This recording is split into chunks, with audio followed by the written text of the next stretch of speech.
didn't want to.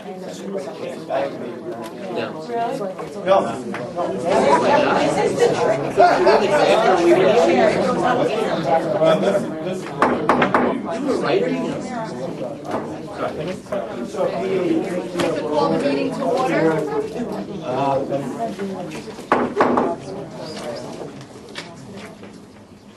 Roll call, please.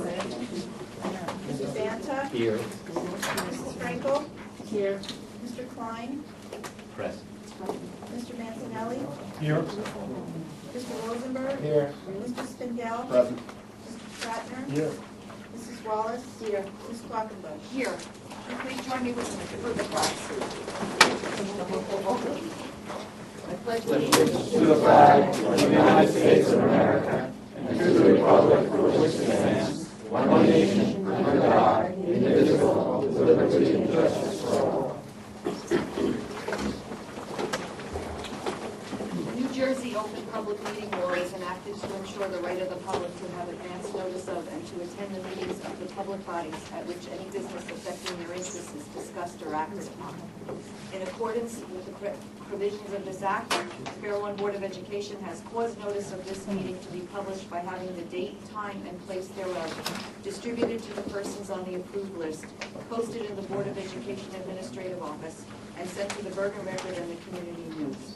The announcement for the regular monthly meeting, along with the date, place, and time thereof, was distributed on October 31st, 2014. The items to be discussed during the closed session, which there will be, of November 20th, 2014, may include personnel matters, student matters, legal matters, negotiations and/or grievances, tactics and techniques utilized in protecting public safety and property. The results of these discussions will be made public as soon as possible. May I have an approval of the minutes for the regular monthly meeting of October 16th and the executive closed session of October 16th? All in favor? Opposed? I would like to introduce our auditor for the audit presentation. Good evening, everyone. Annual meeting. I was going to sort of shortcut it, and I will. Good news is, once again, no findings. The majority of our audit is really conducted determining compliance with tremendous amounts of regulations. And, I don't know to tell you, but everybody was in compliance. I'll share with you that I had some leeriness or some doubts heading into the audit because of the turnover in personnel. And anytime you have a turnover in personnel, there's always, I haven't trained them. Joanne hasn't trained them. Bruce hasn't trained them. But I was very pleasantly surprised, not really surprised, but they're quality people, that how well the audit went, how knowledgeable people were in new positions. And that's definitely, I want you all to know that this new assistant DA, Brooke, excellent, very knowledgeable, very much enthused, which is probably the biggest thing nowadays, and seems to be doing a very, very good job, very knowledgeable, and everyone involved, and the whole crew. You're very lucky. You have a really good staff that cares, and that's what makes it good. And therefore, there's no findings. That's a good thing. I'm not going to go through all the numbers again. Definitely financially sound. You're using the correct amount of surplus in your budget. That's the whole thing, is playing surplus. How much do you utilize to hold down taxes? Well, you use as much as you can reasonably replace. And you are. And this past year, we were able to actually greatly increase our capital reserve account, which is important because now you're heading into some big projects. And this is money that will be available to you and utilize along with the SDA grants. Which puts you actually in a very strong position moving forward. We all know you have to maintain your infrastructure.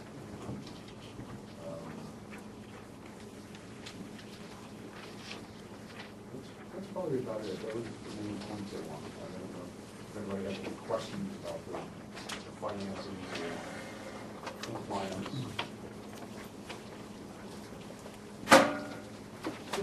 I just have a comment, which maybe you can talk to a little bit. You know, in most towns, when you make an appropriation each year of fund balance, it's really to help hold the tax impact down. If that's for me, it's okay. You call? I'm calling. But I'd just like you to comment a little more about, if you go back over the last 3, 4, 5 years, the amount of money the board has been able to return to hold down the taxes, especially because we're under this 2% cap, is extremely important. And it comes from the management of the budget during the year. If you could just comment a little more on that. Well, for years, you've been lucky enough to be able to appropriate sufficient funds, obviously, to meet your current needs, and have been able to appropriate funds that, in effect, would appropriate or facilitate the future needs. And that's a key thing. That's Not everybody ever got onto that, cart, if you so to speak. Most people are, fighting with, can we make ends meet this year? And luckily, through your budgeting, going back, I don't know how many years, it's been built in that we were already preparing for the future. Now, some catastrophe could occur where that, gets used up. right. But that's why it's there. If you're not prepared for that, and something happens, well, then you're up the creek without a paddle. Thanks, and I wanted you to focus on it because we talked, Joanne and I have talked to the board many times over the years about that type of management style. And this board has been very supportive, and they've said, it makes sense.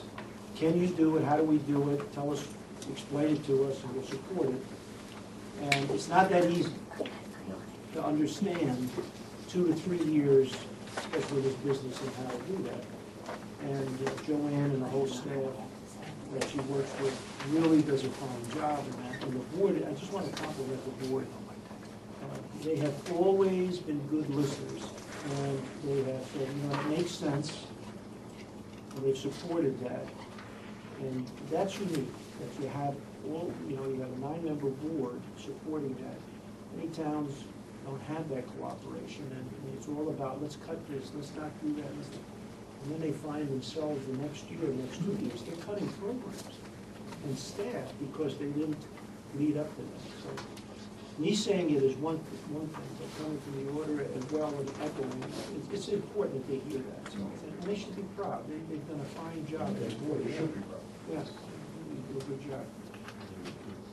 You use like a big chunk of surplus in the budget, but remember, as long as you can keep doing that, Right. it has no effect on taxes. Right. It's when you deviate from that, that's when you have an effect on taxes. And when you deviate, that means, oh, well, let's use a little more this year, because we want to knock a penny off the tax rate. Guess what? Then you don't have that for next year. Well, how do you make that up? Well, you make it up in taxes. And guess what? We're limited to a 2% cap. You can't make it up in taxes. So This is a, you know, it's a good thing, you know, what do you call it, the internal audit? Yes. You know, we're accurately, and this year, I will say, the internal audit projection came to the penny what I came to. Usually I'll find something. Yeah, you have some adjustments. So I can adjust, you know, for a couple $100 here, just to say you weren't right. But this year it came actually right to the penny. And that's very important because, you know, the utilization and regeneration surplus is the whole key to your finances. You know, as soon as you start wavering on that, that's where you really run into trouble with the tax law. And you have to handle on that. That's good.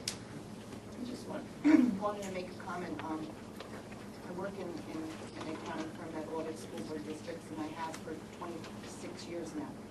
And it is very difficult for a school to maintain the no comment and recommendation year after year after year after year, because the testing is so strenuous, and with 10 buildings, it really is a tribute to the administration and the people that we have working in the business office. It is not easy to come away with no comments and recommendation on an audit, and it just makes it pass very long. It really is amazing, and it speaks for the people that we have working in our district. Tremendous team effort. Not just you folks, me, you know, everybody. And that's how you get away with no findings. You don't And do the things unless you relationship know what between you're the doing. auditor and the board is also key. Yeah. Mike?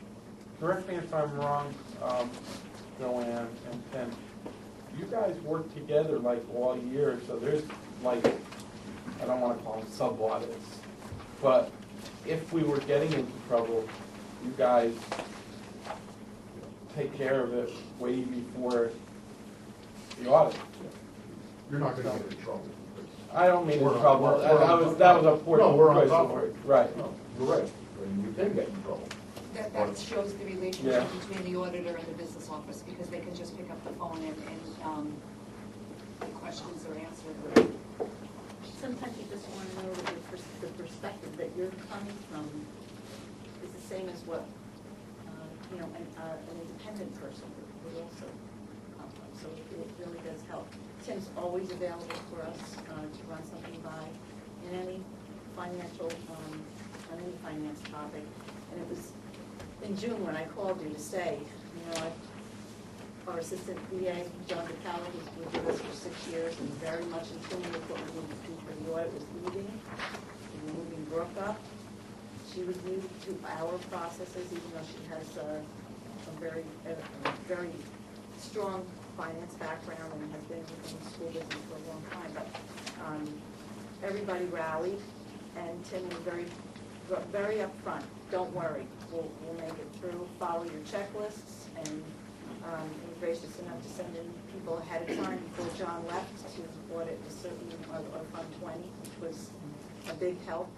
And because we did have a big transition, we have a lot of new people, but they really we picked the right people too, and the board approved those recommendations. And we were surprised that one person actually that we have that was in another district prior to here and was good. So, you know, one of the auditors on Tim's team, when he came and saw Bella here, he said, "Oh, good, you got Bella." So we felt good about that. But we do work really well together, and it's exactly right. It's the key. That we work as a team. Any other comments from the board, comments from the public? Thank you very much. Appreciate it. Thanks, Tim. Thank you. Appreciate it. Have a good meeting. Good holiday. Sure. Okay, board comments? John? I'd really like to pick up on what Tim just reminded us of. Because, I'm not going to be sitting in on the next budget.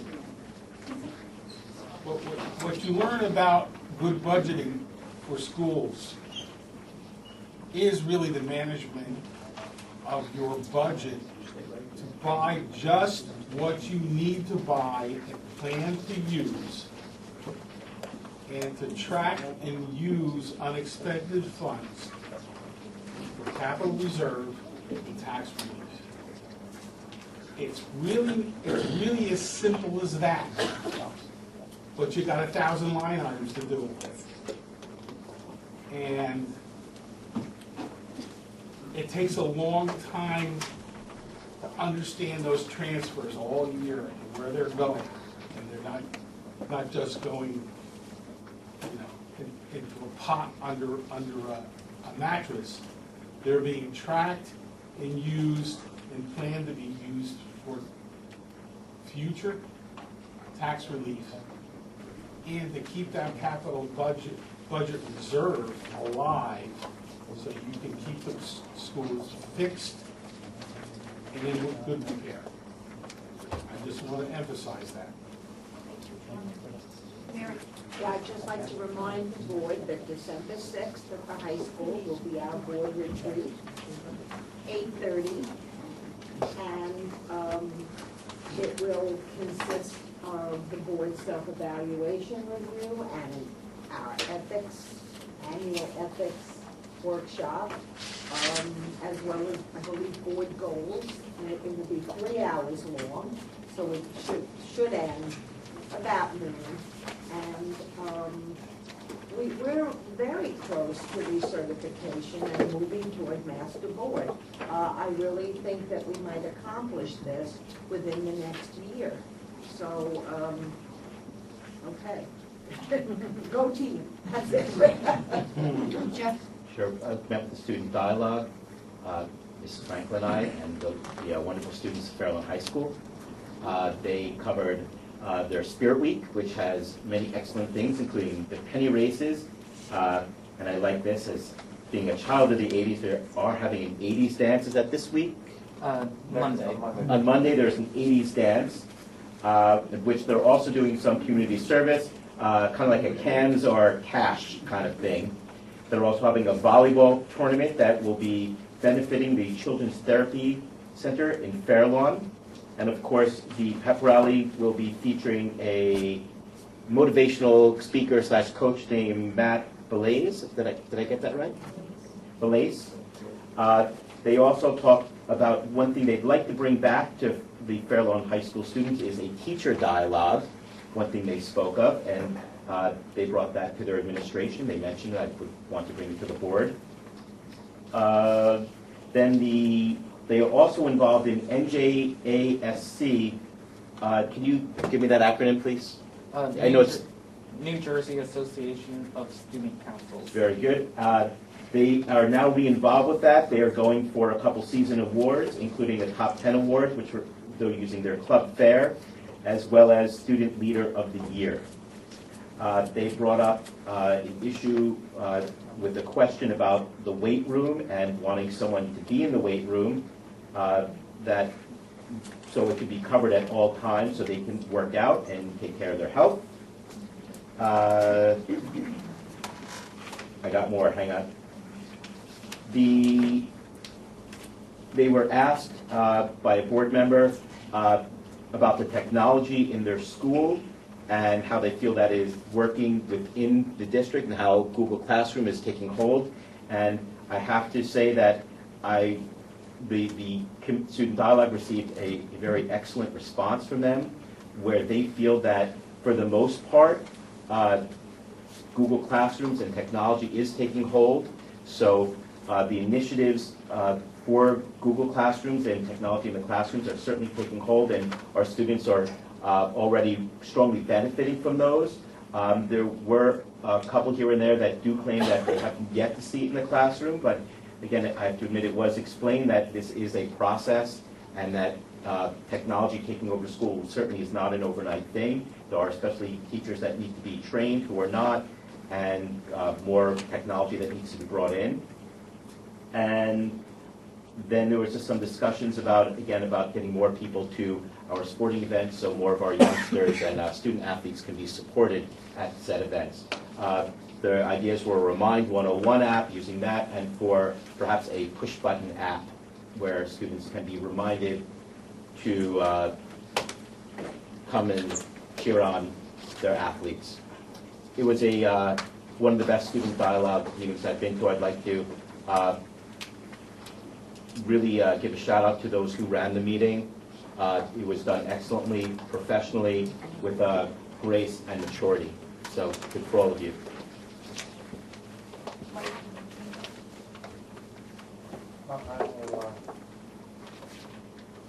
Well, we can talk about the same thing? Probably. Yeah, Westmoreland? Yeah. Okay, last night we had 7 of the 9 board members and Mr. Barber were in attendance at the PTA meeting at Westmoreland, a very good turnout. I want to say about 50 people, of parents and, At least. okay, no? All right, it was a lot of people. Mr. Watson couldn't be there, but he was there virtually. He and his PowerPoint were there virtually. Because can't have a meeting without Bruce's PowerPoint. And it was very informative. I think all the questions were answered. We had a question and answer session afterwards. The whole thing lasted about an hour. I think that they were behind it. They supported it. Westmoreland, they seemed to be very happy with it. The principal, there were some teachers there. When I was talking to the principal afterwards, she told me a lot of the teachers volunteered to come back so that if the parents wanted to come, they had nobody to watch their kids. I was wondering, why are the kids in the classroom when I pulled up? Now I know why. The teachers were actually babysitting, so the parents would go to the meeting. I thought that just spoke volumes about the staff over there, that they really want to see this succeed. And, everybody had a chance to answer questions. Lisa, Natalie, Joanne, Cindy, and I, and then board members chimed in a couple of times. So it was a team effort. I think we all did a great job. I think the administration did a great job. And I think it was a great kickoff to getting this referendum passed. Just piggyback on that, after the presentation was over, I met with the PTA Council President and Kathy Marinello. Well, Kathy spoke too, that's right. Right, Kathy Forgot did to speak. mention. PTA Council is sponsoring a full page ad that will be in the Community News Edition on December 4th. So I met with Michelle and Kathy and I, and we just tweaked, what we wanted the ad to say, how we wanted it to be conveyed, and it was very positive. And I want to thank PTA Council for volunteering to do that for us. It's very much appreciated. Kathy stressed talking to parents with students in the classroom so that you can pass the word. I thought the questions that were asked last night were very good, they were very informative, and I did my best to answer and deferred when I couldn't. So, I just want to just piggyback a tiny bit, just saying that, first of all, the professionalism of everyone in the room, and Bruce, you didn't miss a beat with your with your presentation. It was really it was top notch and very informative, and I really Lisa and Natalie and Joanne, great job, and Jean and Cindy representing the board, great, just it was perfect night. Well, one question that seemed to be tortuous, because we had to answer it that way, was when people were saying, what's the relationship between the Westmoreland wing and the future of full-day kindergarten? We appropriately responded that it was our vision to follow through with full-day kindergarten in the future. What we really didn't say is this board can't predict the future of what other boards are going to do. And you can't mislead the public by saying the next board is going to do what this board wants them to do.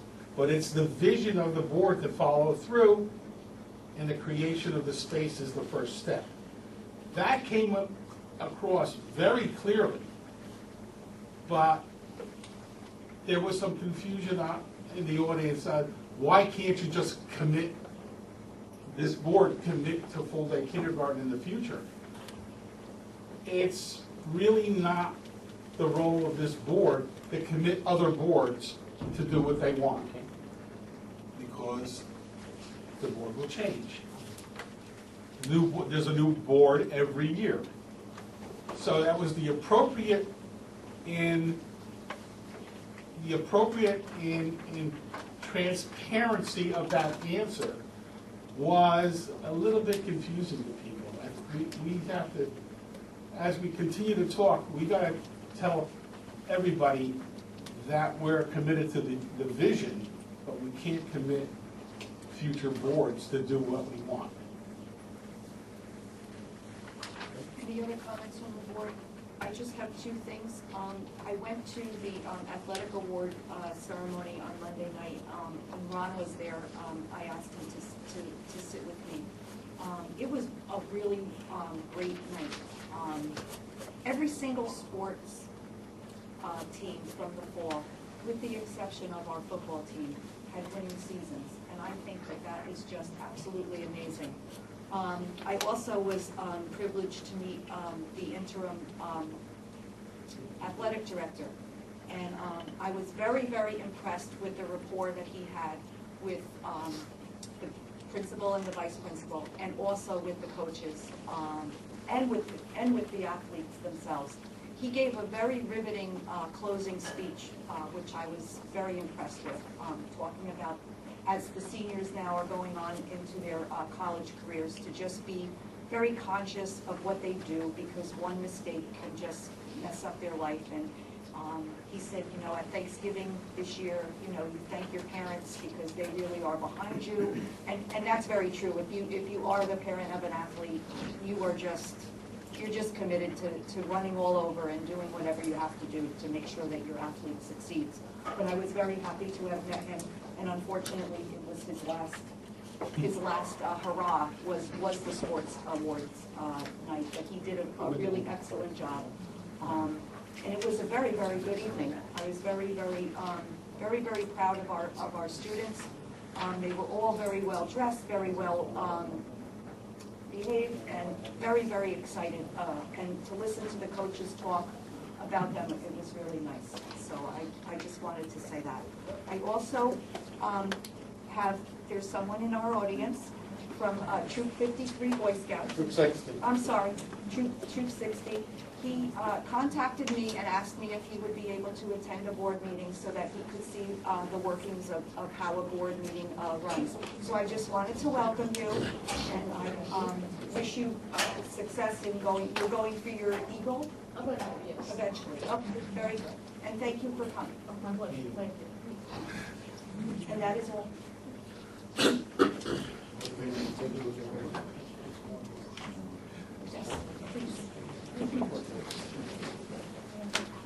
Okay, good evening, everybody. We have two short presentations. The first presentation is a mandated presentation, comes from the State Department with the direction that we have to share this with the public at a public meeting, and certainly with the Board of Education.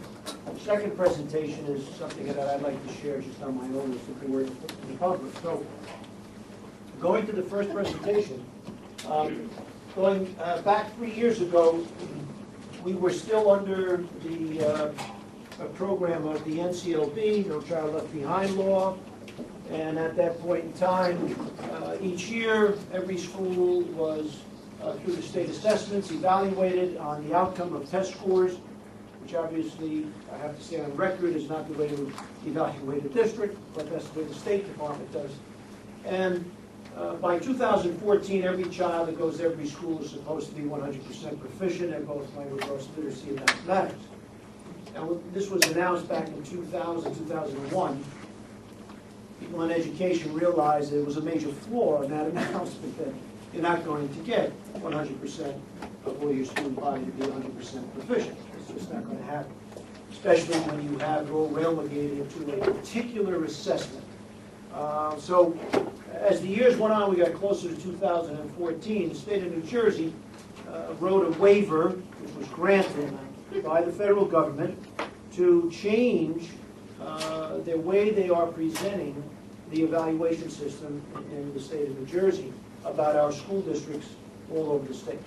And that is called progress targets. And what that waiver afforded each district was the opportunity to start with the baseline and say there's a particular year, 2011 and 12, and here's all your state assessment scores for grade level, for school, etc.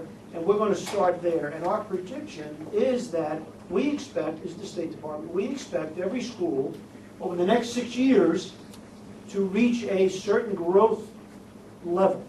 And they did that by a formula, and they divided it over 6 years, and they give you an increase in each year. So they created an annual target which increases every year. And therefore, the scores on the state assessments, both the New Jersey Ask and the HESPA, at that point, is supposed to grow as well along with the expectation. That's how they were judging it. At one time, the old NCLB would classify schools into schools that are absolutely not performing well, schools that are in need of improvement, et cetera, with that, they would tag on all of these other caveats, all these other responsibilities, and make you spend a lot of money in an area which didn't make any sense. But we had to do that. Under the new system, the progress targets, they're not doing that, but they are categorizing schools. And they're categorizing schools into a category of schools that are focus schools, and those schools are schools that have, they've actually shown some improvement, but not enough improvement according to the State Department, so we're going to classify you as a focus school. And we're going to watch you. We're going to give you some boundaries to work in, and you must follow those boundaries. And use some directives, and you must follow those directives. Then there's a lower group, the bottom group, called priority schools, and that's about 18% of the schools in New Jersey are classified today as priority. Those are schools really not doing well according to the State Department. Those schools will have state people intervening. There's an intervention program coming in, many of them having state takeover, or at least monitors in the school, etc., and given clear directives of what they will do, taking the control out of the administration, out of the board, and giving them direction. That's priority school, about 18%. And then it was the group above them called focus schools.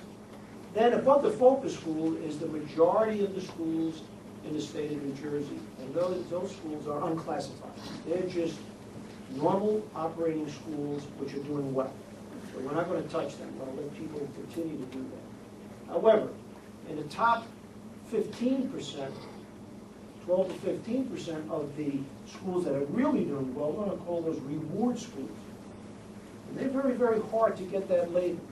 And you're going to have to show how great you are doing in your student assessment and growth in order to get that label called a reward school. And then what we're going to do is we're going to put all of those targets and we're going to color code it. And we're going to give that to the superintendent and say, here's the state's interpretation, and you're going to take this and you're going to use it as a data in your data, and you're going to analyze it, etc. And you're going to build SGOs out of it, you're going to build school direction out of it, you're going to use it to help improve yourself, because there's some more data that we're going to provide for you. And by the way, those schools that get a red box, that means you didn't get to your target, and you have to do a corrective action. So, having said all of that, I'm going to show you a couple of, I'm going to go through all the schools so you see them all. All right? I'm going to talk about each one very quickly. But let's talk about the color coding. First of all, the green color means that when the State Department sets a target, and the problem with this type of evaluation is that the papers and the media will pick this up, and they will make comparisons between Fairlawn, Elmer Park, Glen Rock, Ridgewood, Saddlebrook, Northern Valley, and they'll look at whether they made their targets or not. But what they don't really have the opportunity to compare is that the target percentages assigned each year to every school and every grade are different. So in this case, this is Westmoreland, we had a target score this year of the total school-wide student body hitting 71% proficient. Now you can say, well, is that good? Is it bad? Well, it's good in this school. Why? Because prior to that it was lower and they raised the bar. Maybe in another school it might be 80, or another school it might be 59. So it depends on what's going on with that particular school. And when you look at the targets that are set by the state, it's very hard to say one school is doing better than another school. So you're really looking at your own performance, and that's good. That's very good. Comparison is not good at this point, but looking at yourself is very healthy. So green, the color green, means that you met or exceeded your state target for that year. If it's a blue, which is the best you can get, means that you met the overall state target, which means you're at least 90% proficient, which is the state's highest marker. So the more greens and the blues you have is wonderful. Yellow is a formula where they have a coefficient, and that yellow means that you're making growth towards your state assigned target, but you didn't make it. But you're showing that student attainment, student achievement, student growth is taking place. So yellow is good. If you have a red box, it means you did not make, the students in that particular area did not make the state target. It doesn't mean the school is failing. It doesn't mean the students are failing. It means you didn't make the target that the state has assigned to you. So we're going to look at ourselves. Now I'm going to start with Westmoreland School, because Westmoreland School has done an outstanding, brilliant job. Last year, Westmoreland School actually had some yellows and a couple of reds. And so they raised the bar, and this year, Westmoreland School has hit, as you can see, all greens and blues. So in language arts and literacy, which is the top, here's your subgroups here. School-wide, it means the total score to school. They predicted 77% is the total school in language arts and literacy. These are grades 3, 4, and 5 combined. They scored 80%. The white population scored 78, so they beat their state. The black population, well, they didn't have enough. There's a N factor of 30. So if you don't have at least 30 students in a particular subgroup, you don't get measured. So you jump to the Hispanic population. As you can see, met participation rate, we got all greens. We got all greens in every school. That means, did you have at least 95% of your students sit for the test? The answer is yes. Every school we had ours. Some schools, they don't get that. But in Fairlawn, we had all of most schools. I would say most schools of Bergen County, if not the state, will have all greens, because our students will sit and take the test. And I'm going to talk to you about Parkland, and that may change. Okay, so if we're looking at the Hispanic population, they had a target of 74, they scored 76.9 or 77.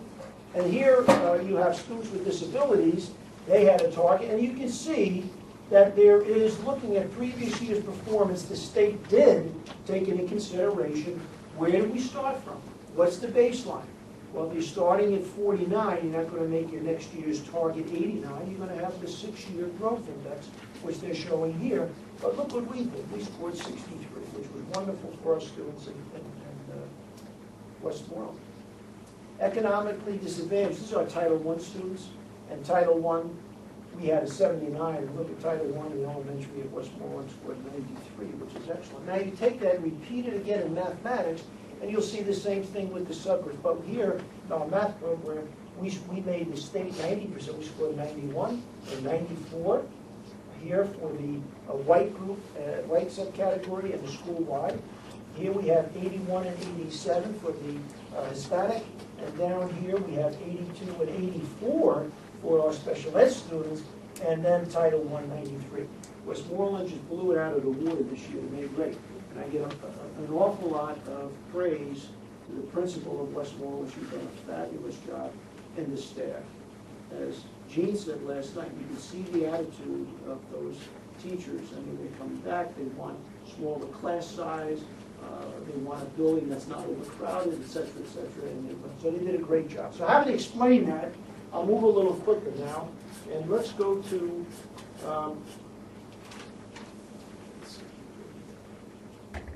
this, by the way, is online, so I can't just snap it. Okay, so if we look at Warren Point School, Warren Point being the third largest now, 2 years ago, Warren Point was the largest elementary school. It's dropped to the third largest. I know a lot of talk last night, and I'm sorry I missed it, where some people had said something about, why don't we just redistrict it? So, Right. Well, here's a perfect example. 3 years ago, Warren Point was overcrowded and the largest. Now it's the third largest, and it dropped in 2 years with the enrollment count. So you got to be careful when you redistrict. Radburn is number one now. Radburn is the largest elementary school, of course, in enrollment. So here's a Warren Point. Warren Point did very well. Here they just missed, look, 79.9 and scored 79.5 on the overall school language arts literacy. And as you can see, they met the state target here, very close, very close. Special ed students, here down here with our math program, God bless you, they did very well. So Warren Point and the staff, again, doing a super job. And again, Bruce, Yes. we have an incredible amount of really handicapped kids Yes. at Well, you're right. Warren Point. Absolutely. And So you have so to, that has to. and you're going to see Warren Point, the highest was going to be at Forest, which you'll see in a minute. And it's unfortunate that we don't have them. And the thing you have to understand when you look at things, it's not just looking at the face value, but you have to really understand what's going on behind it before you make a judgment. We have, according to the state mandated law, you can only APA, in other words, alternate proficiency assessment, you can only have students up to 1% of your whole population, special ed, sit for an APA and not take the New Jersey S. Well, we blow that 1% out because we have almost about 1,100 and maybe 1,100 classified students. And Dr. Beam is here, she'll correct me if I say anything incorrect. But we have about 1,100 classified students, and our 1% is way beyond what we test, and therefore those students still are sitting and taking a New Jersey S, and they're not, that's not what they should be doing. But the state doesn't want it. No, you're going to have to take it. So we have to work with those children. Okay, so if you look at Radburn Elementary School, again, language arts literacy, by the way, if you're in the school focus, you'll understand that language arts literacy is much harder to teach and much harder to score in a document than it is math. Math is very concrete, very linear, very, it could be abstract and get into the, higher grade, but here it's not. It's really right there for students, good thinking. So language arts literacy is not that easy. So that's why across the whole state of New Jersey, if not in the nation, you'll seem to do better in math than you will in language arts literacy. So we have, again, doing very, very well. And again, look at the difference in the targets. Here the target is 88 and 87. Here they beat it, here they just missed it. And the special ed students, 73, look, they just made, that's a great score. That's a great score. So you really have to look at those target scores and see how well are the students doing and are they moving along. Okay, let's go down to the next one real quickly. This is Lindcrest. Now, I talked about the classification and reward school. In the last 2 years, or the very first two, we're in our third year, the very first 2 years that this new system was put into place, Lindcrest was a reward school for 2 years in a row. Matter of fact, last year, Lindcrest was only 5 reward schools in all of Bergen County, elementary schools. 5 elementary schools, and we were one of the 5. The year before that, there was 8, we were 2 of the 8, Queens being a reward school and Lindcrest being a reward school. So I think you have to give a lot of credit to the staff and to the administration of the school. They really know what they're doing in this area, and our specialists, our subject supervisors, especially. So here we have Lindcrest, and you say, well, if I look at it real quickly, see yellow, what happened? Well, if the state target is 90, this is the overall target, it's also their target, they just missed 89, 1, and 88.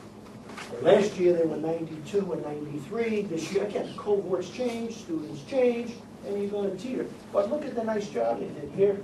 You can see they did the blue. So Lindcrest is doing a great job so far. Okay, here's our first strengths. Let's talk about it. This is Forest School. Mike, I'll right to your point. Forest School is one of the 2 schools that has one of the most diverse special education population, And if you're looking at it, and by the way, it's all averaged, all averaged. Even on a district, if you look at the district report, one of these report cards is district. Any school that has a red, it automatically goes to the district. Even if it's outperformed by all the other schools, you get that red. So here's the same.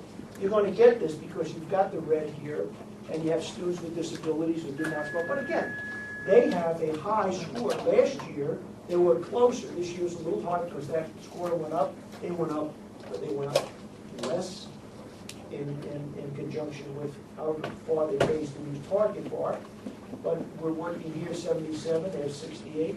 Math, everything passed at math, doing very well. But look at the math score. They're all assigned 90 and 90 and an 85. So they're just missing that, but they're raised.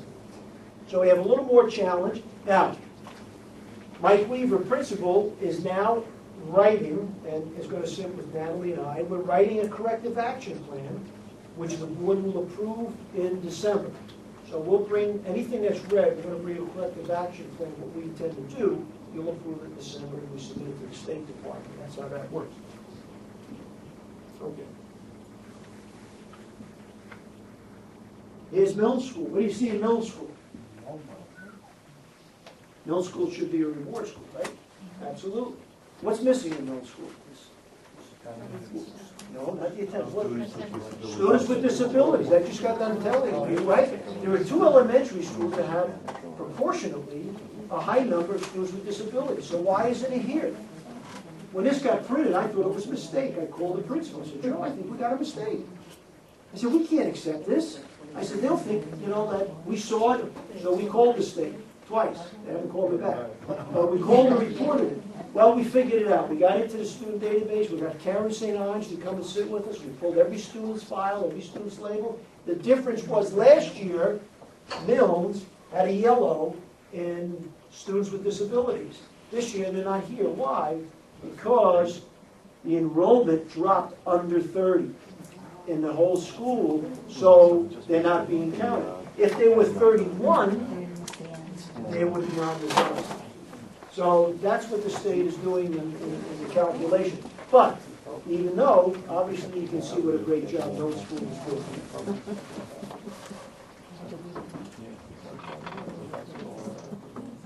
Memorial Middle School. They are hardest on the middle schools with the targets and the training. Here you can see it. Now again, all green here. Memorial, students with disabilities, as you know, we've moved more. We've brought more students back to the district. We've created, in the last 3-4 years, we've created more classes. As a matter of fact, this year we created an additional class at Memorial. So Memorial has. So they are very hard on the students with disabilities with the high score, and we're moving, but we're not moving fast enough according to the state. So it just says you didn't make it. It is not saying you're failing. It is saying you just didn't make the arbitrary, and I say that, an arbitrary assigned target by the State Department. All right? And you can see it here. And it's the same thing here and here. And overall, they did not make the target. 86%, well, they made 81%. All right? So again, what's the reality? Let me look at the target. Let me look at the growth and the proficiency. Let me look at the cohort. Let me make some determinations. All right, so that's what we're doing. Scott will also be doing what they call a corrective action plan, and what are we going to do with those students in those areas, those subgroup areas. This is TJ. TJ overall, again, if you look at the high targets, 88, they were 86. So you got the coefficient that says you're growing, 87, 90, you're growing. Here, we met our mark. Here, we met the state goal of 90. See, it's 90 to 89 is the target, but the state, we beat the state 90 by 93, so you get a move. And it goes down. And down here, we fell on the Title I students that have picked up in TJ. TJ's Title I, now understand, Title I are students that come from the economically disadvantaged. We've been looking at our district, and the graphics are changing. Our free and reduced lunch count has soared over the last couple of years, and we have a population that we have to pay attention to. Now, we did that a few years ago with the Hispanic population, and we focused on it, and we went from failing grades to Hispanic grades that are doing very, very well. Now we've got to do it now. We have another focus we have to go on. So Sherry is involved in in writing, what are we doing looking at our Title I students that are coming from homes? And by the way, students will grow year to year. The thing you don't see is the context in which they live in. Poverty, number one, is the biggest drawback in any child's growth, number one. And then from that, you have all these other things that we deal with that teachers are being held accountable for in their SGOs and SGPs. You know, how can a teacher be held accountable if you're coming from a poverty situation, or you have abuse in a home, or you have a father or a mother that walked out the door, or there's so many problems in homes. And we have to be realistic as educators and not go blaming people, which we don't do. So we write plans, we get together, we talk, we collaborate. What's going on? What do we do? And we get our INRS teams involved with certain children. How are we working with these? And that's what we're doing here, that's what Sherry will be writing, and she'll be sitting with Natalie and I, and we'll go over that corrective action plan. And you'll be seeing that in December. Okay, and now, let's go to Fairlawn High School. And here's where you know, where the pedal hits the metal, or the metal hits the road. What is that? Rubber hits the road. Now, high school is the most important school of any district as far as being the flagship, because you're really saying, we're going to get these kids before they walk out the door ready for college or career. That's what it's all about, and that's where it's all going. And the target scores that are written for high schools are very, very high. And what they've said is that a lot of high schools in Bergen County, I'll talk about, because I know Bergen County, I know the rest of the state. A lot of high schools in Bergen County are really doing well, and therefore, that's one of the reasons why they want to change the HESPA. They're blowing the HESPA out. HESPA's not challenging anymore, et cetera, et cetera. Well, here's a good example of Fairlawn High School. And you can see the state overall target is 90. By the way, that'll go up to 95% in 2015. And you're going to see some color changes on that. A different text. And a different test. We don't know how they're going to do that yet because it's going to park, but you can see 97%. 97% of the student population is either proficient or advanced proficient in Fairlawn High School. 97 in language arts literacy. And that's in the overall school. White, Hispanic, Hispanic. Jim, 5 years ago, Hispanic could not score, right? That was a group we Very worked low. hard with. And now look what we're doing up here. So the teachers and the students are working differently, and they're working well. I'm very proud of that. Asian population, 100% of the high school language arts literacy. Okay. If you look at the math, here's the math, same thing, grade scores, 93, 94, 100%, 75, and 85%. So that's progress targets. I hope you look at it. You know, I hope I was able to educate you a little bit in how to look at these. And it's not, you know, it's not a brand. We're not labeling, we're not branding. We're trying to learn from this and work with the state as a partner. So, and does anybody have any questions? Or yes, sir. Are the Title I students, are they included in all the demographics? Yes. But are they also included in all these separate demographics? Yes, they are. Oh. And how does all this do that part? You don't know yet. That's a very good question. Matter of fact, it's the same question. Same question. It's like if Tina and I asked the commissioner when we were the commissioner. Good question. You'll see. He said you'll see. They don't know how to make that transition. How to take your first year at Park and say, okay, how does that affect the scores in NJS? There is no relationship. Yeah. They're going to have to start all over again with a new baseline once they understand it. There's a certain process to start with a new baseline. Once they go on. Yeah, once they get the okay. Having seen that. Yes. The number enrolled is 382 in high school. How could that be possible in our high school? It says one grade. It's one grade. These are juniors. That makes sense. These are juniors. That makes sense. Thank you. The HESPA is only No, that's given. okay. Now it's the seniors. Now they're seniors. This is last year's juniors, now this year's seniors. I see you guys right here. The white population. I just saw it. That's them? That's them right here. It's all sort of. It's all because of Yeah, two of our students right there that took this test. Great job. Okay.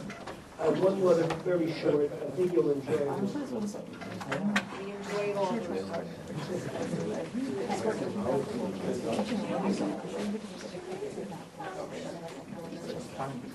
Uh-oh. PowerPoint doesn't. You've got so many, it takes a year to open.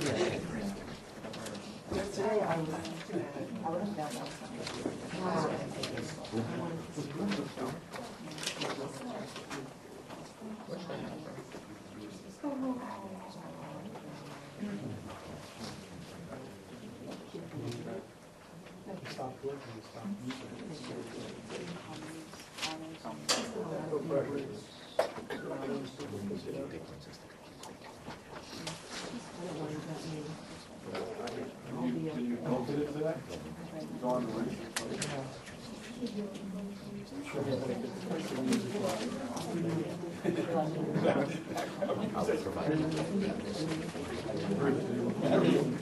What's that?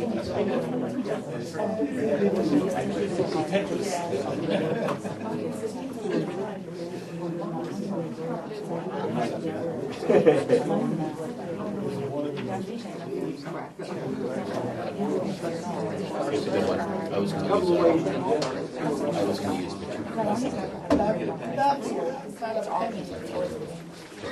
Okay. What I want to share. Needs bitter.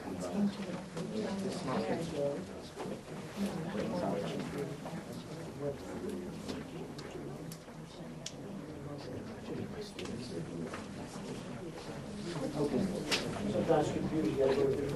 What I want to share with you is the new graduation requirements, how they change, just so you're aware of what we're dealing with in high school. This has to do with the high school graduation requirement. So let's take a look at it.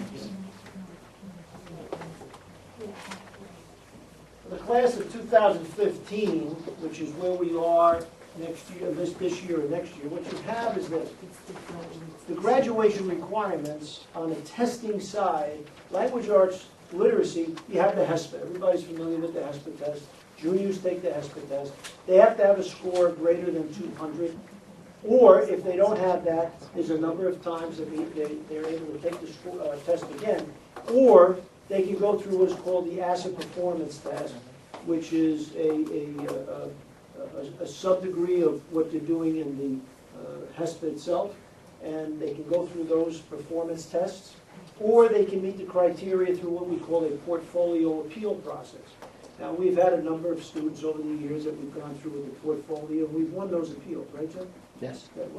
Mathematics, the same thing. They have to have a score of greater than 200, and then it's just the same way. So that's where you are in the graduation. So you have to pass the HESPA or some of the subcategory in order to graduate. You can't graduate a high school in the state of New Jersey, public school high school, sorry, public high school, unless you do this, unless you pass. You want to do that? Great. Okay, thank you. So, let's go over and say, now that's going to change. Classes of 2016, 17, and 18 have to meet one of the following. Now, listen to this and see if this makes sense to you. The PARCC is coming up, the PARCC test. To make sure that you are hitting your performance indicator for graduation in language arts literacy, you can graduate high school if you pass the PARCC test in 9th grade. Or if you pass the PARCC test in 10th grade. Or if you pass it in 11th grade. It's amazing. Or you have a particular score, I think it's 400. 400 on the SAT. 16 on the ACT, 31 on the 16, ASVAB. the Accuplacer is 31. The PSAT, or, notice the or after each of these? criteria is actually go to portfolio review, yes. So if I pass the park test in ninth grade, and then I don't pass it in 10th grade, and I don't pass it in 11th grade, I can still graduate? I only need one? So as a student, and I don't know if you know the answer to this. I know where you're going, I'm gonna comment on it. Okay, so I'll wait. I know exactly the I'll question. wait. I don't want to steal your thunder. Do you have to take it in 10th and 11th if you pass it in Yes, yes, you do, and I'll tell you, you have to take it, I'll tell you why, yes. Oh, imagine you got 11 years. I'll leave that comment. I'm gonna tell you, the answer is yes, but you're gonna see it in a minute. It's a good question. Math side, same thing. Whoops. Don't be anxious to get into the word. It's ridiculous. Okay. Board's wide. Right, on mathematics, now listen to mathematics. Mathematics incorporates both the part testing, math, or what we call an end of course. We have an end of course in the math, algebra, we have an end of course. This is algebra 1, geometry, algebra 2. And there's also end of course biology and so forth. So let's talk about math only. If I take the algebra 1, now, end of course. When do I take algebra 1 end of course? A student takes algebra 1 end of course exam when they are prepared to take it. It doesn't mean if you're sitting in 7th grade or 8th grade and you're in the algebra 1 class that you have to take the algebra 1 end of course and pass it in order to graduate. You could still take the part math for that grade level. Is that clear? But if you believe you're ready, if the curriculum is the right curriculum and the teaching is correct, you should be being taught, you should have the same opportunity as a child or a student who is an algebra 1 student in 9th grade. You can be in 8th grade, you can be 7th grade, whatever it is. Now we have these accelerated courses. We have pre-algebra and we've gone to algebra 1, algebra 2 in middle school. So if I am taking an end of course algebra 1 and I pass it, I'm done. I've reached my proficiency for high school graduation, even if I'm in 8th grade. If I'm in geometry and I take it and I pass it, I'm done. So let's say I don't pass algebra 1, and now because I took algebra 1, I didn't take the Park 8th grade test. What do? You don't get nervous. You go to 9th grade, you say, okay, 9th grade, I'm ready to go into geometry. Let me take geometry, and of course I pass it, I'm done. Or I go on, I take algebra 2. Or I take that SAT, math, et cetera, et cetera, et cetera. Yes? I thought this would be an interesting conversation. So here's my question, because like college wants you to take algebra 1, algebra 2, and geometry. I got you. So there's credit requirements, there's high school credit requirements, you still need 120. Absolutely. So even if I pass that I'm gonna test, show you that. I can graduate, Yeah. but in order to fulfill those aren't changing. Correct. It's just the testing end. Correct. Okay, thank you. Correct.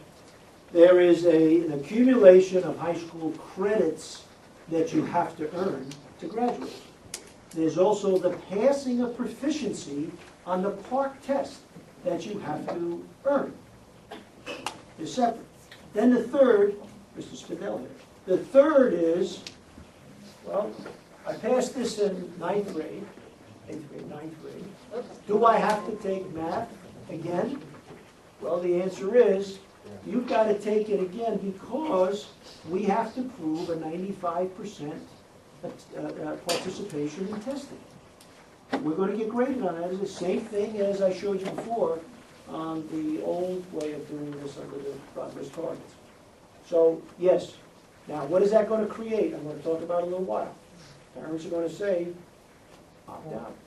That's what it's created. So the state has created its own worst enemy by doing it this way. Yes. All right, aside from stating the obvious that the authors of this never met a teenager before, I think there is a serious side, and I like to scoff at this as well. There's a serious side behind it. I think especially for our administrators and for a lot of our high school English and math teachers.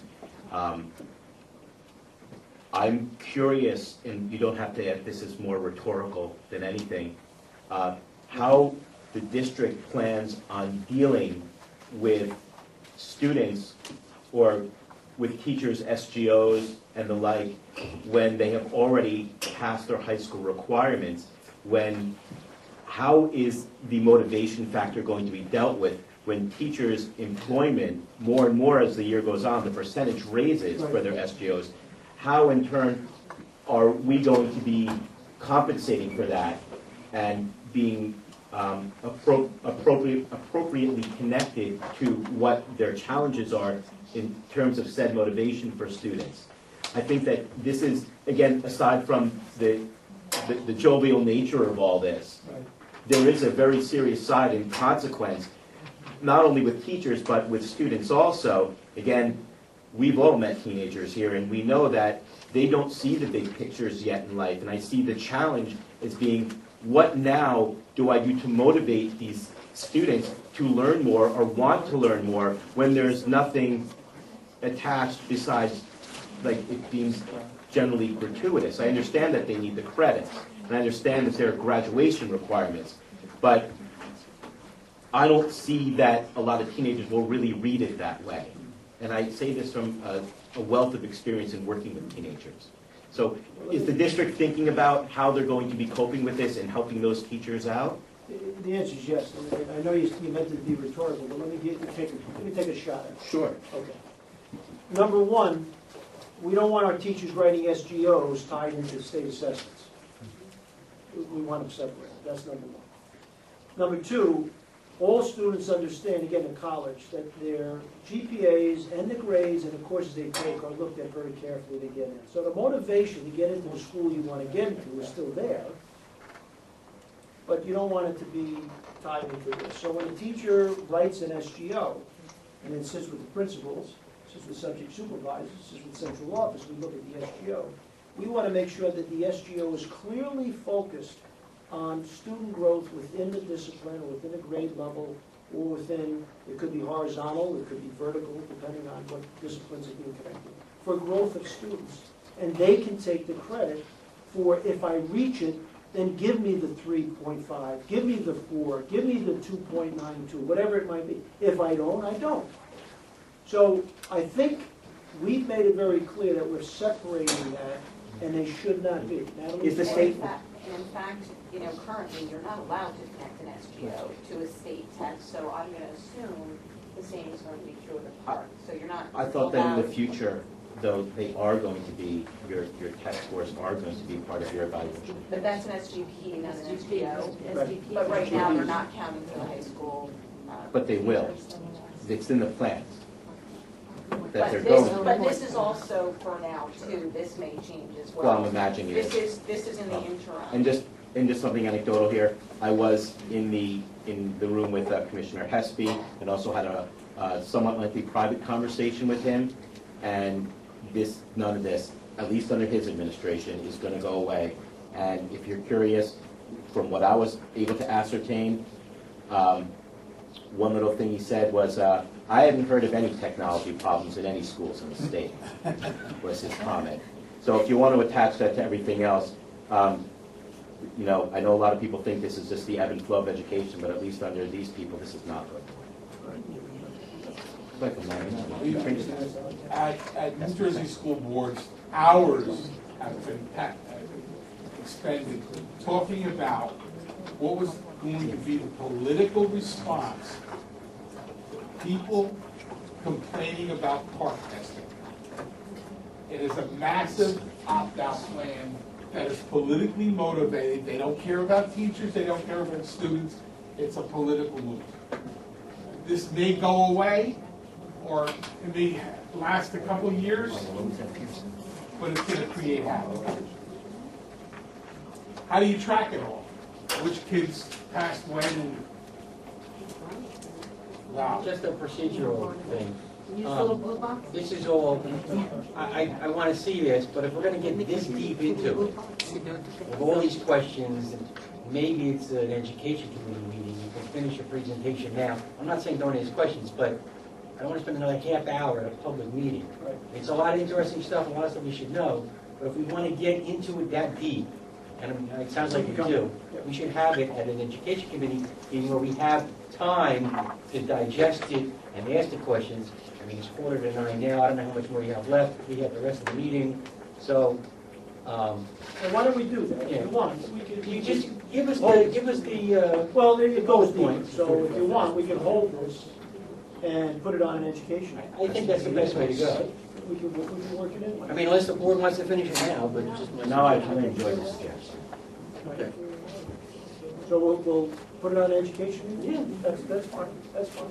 It's really to get a lot of people's attention. Well, I think you did that. Yeah, I think the massive thing which you have to understand as a Board of Ed, we received a memo from the state in writing saying that the state is not taking a position on opting out. So if parents want their students not to take the part, they want to opt out, the state is not giving us any guidelines as to how to handle it, or how to discipline, or anything else. They're saying we're leaving it totally up to every district to make those decisions. On the other side of the coin, we're holding you to 95% participation in testing. If you want to, keep going forward and getting state aid and all these other things and stuff. So it's a paradox. I just have one question. This whole thing came down from the feds or the state? This is national, correct? Well, yes, it's national where there's, I think there's 19 states adopted the park. Yes. And there's something like 22 states that have adopted a Mira company of test making in the park. I forget the name of that. It's Be the Best You Can or something similar to that. And this supposedly, and I wrote a letter to the parents and the community, which you got copies of, which I'm trying to get out and explain what is the Common Core, what the next letter is like part, what I'm talking about. And basically, if you read that letter, you understand that a lot of this has come out of two major organizations. The national governors, who were in this case, originally 22 states, and now some of them dropped out. But you have this governors group that got together, to do this. And then you have, a couple of other groups that got in, who brought in educators, who brought in people. I don't know anybody that was brought in that was an educator, but they said they did. I'm not saying that facetious. Yeah, there's a lot of I'm just people saying, I don't making a lot of know money. from everybody. So, Not and concerned now, about right, Nope. so, yeah. Okay, so I'll pass on this now, out of, number request. So we have challenges ahead of us, I can tell you that. Your answer was exactly right. Yes.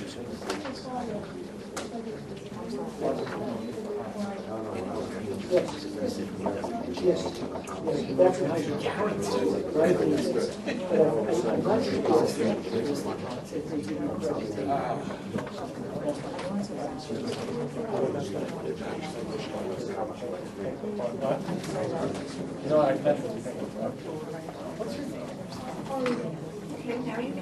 Okay, a few other comments, and I'll move quickly. Good news, everybody on the board, you've heard the term CUSAC. You know that CUSAC is the relatively new monitoring system. It started with 300 and some elements. Last year was cut down to 68. Well, they're cutting it down to 24. So next year, when we go CUSAC 24, if we meet all 24, the state will not send a monitoring team to the district. So we've met all of them last year, we should meet these, and I just let you know that I think that's going to help us because it'll be an easier way to handle it and for us to answer. Yeah, especially everybody in the central office to do that, and that should be good. There was a very nice comment, I have to read this. Jim Marcella received an email, and I don't know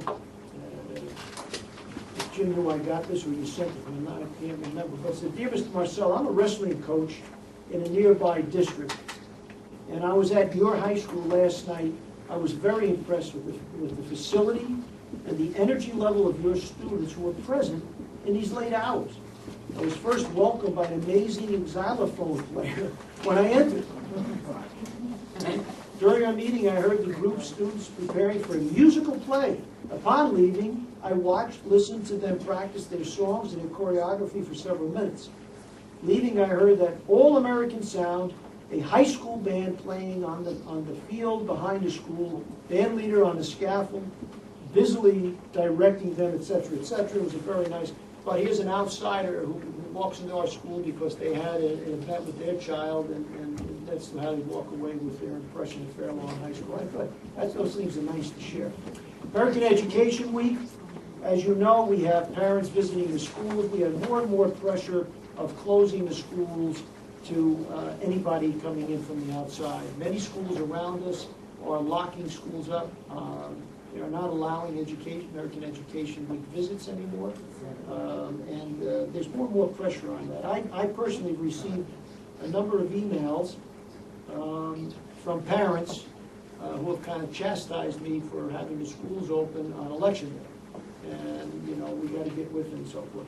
And I shared with them that that is a concern, and that we're trying everything from having, matter of fact, this past election, the parents don't know, matter of fact, maybe the board, but we had some undercover police in the buildings on guard to protect. So we may consider it a new calendar. Maybe that's something we have to talk about, whether we want to keep the schools open or not. So that is an issue. However, American Education Week, I would hate to see it go away when parents have an opportunity to come in and see their students and see the school, so we'll have to talk about that. Radburn had a total of 194 visitors. Westmoreland had 50. The high school had 6. Which is a normal high school visitation. That is. What's the parents' One advice I always give parents is when you're a parent of an elementary school child, just like my wife and I, you're overly involved. Right? In middle school, kids start growing up and feeling their oats, and hey, Mom, Dad, don't come in, I don't want you to embarrass me. So most parents start pulling back. I always tell the story that when my daughter, my youngest daughter, was in middle school, her and her girlfriends were at the dance, and the group were walking down this one empty hallway, and there's a guy sitting at the double doors watching the doors. And as they got closer, they stopped and they said, "Mr. Watson." And that was me. And I said, "Yeah, I'm here." So turn around and all of you go back in the dance. So there's a lot of ways parents can get involved and be very safe and very helpful to the kids. And, you know, we need that. When you get to high school, my kid's grown up, I'm not involved. That's not true. That's not true. The parents are needed in their students' lives more in the high school than ever before, because those students are affected and they face more challenges. Our society, social media alone, forget it. It's hurting more kids than we really want to admit to it. I'm not saying we shouldn't have it. I'm saying it's good and bad. And we need adults involved in high school students' lives. Come out and cheer them on. Get involved. Make sure you go with them to see a guidance counselor. You need to know your child's schedule. You need to sit down in freshman year and help plan your 4-year schedule with your child. Know your options. That's what parents should be doing. So, high school we had 6. Memorial we had 60. Edison School right here we had 20 parents come in. Warren Point 140. Lindcrest we had 68. TJ 113. Mills 194. Bar School is having theirs tomorrow, so we'll see how they do. Congratulations to our we have 3 elementary school teachers. Warren Point, Lisa Singh. In Radburn, Gail Cook. And in Westmoreland, Sarah Nell. Sarah is a kindergarten teacher. These 3 teachers, these are 3 teachers that were sponsored by the building principals, and their names were submitted to the State Department of Outstanding Teachers with a whole list of paperwork. And we had a number of them, not just those schools. We had a number of them, all the schools. The state, as a committee, reviews all of them, and they assign, in order, I don't know how many they did, but when I called and spoke to them, they said quite clearly, no, not every teacher wanted. but it's called an Exemplary Elementary Educator Award, and we had 3, you can only submit 1 teacher from each school, and we had 3 out of our 7 schools, if you include Edison. So I think that's outstanding. Those 3 will also go along with the connection into the, where's Lisa, right? The Governor's Teacher Award as part of that same application process. So, congratulations to our music teacher at TJ, Allison Caravano, and Harrison's peer over at Memorial, Mr. George Glock. I wish there was Mr. Glock, what a gentleman, what a great guy. And to our Thomas Jefferson Memorial students who participated this past weekend in the Bergen County Chorus and Band Festival. And we had a number of our students do outstanding, and one of our students actually earned the right to have a solo, which was all held in Bergen Field. So congratulations all of them, and I'm sending them all congratulatory letters. 8th grade orientation was held Wednesday, November 12th. I had the privilege of having a date with our board president that night. Cindy and I walked around, and I say it over and over, if anybody wants to see how good Fairlawn High School is, you should come that night. The exposure in every single discipline is wonderful. Cindy, right? Am I right? Yes, my hat's off to the subject supervisors. They did an outstanding job, and it's just amazing to see what goes on in that building. And also, there were volunteer teachers there with the subject supervisors, which did a great job.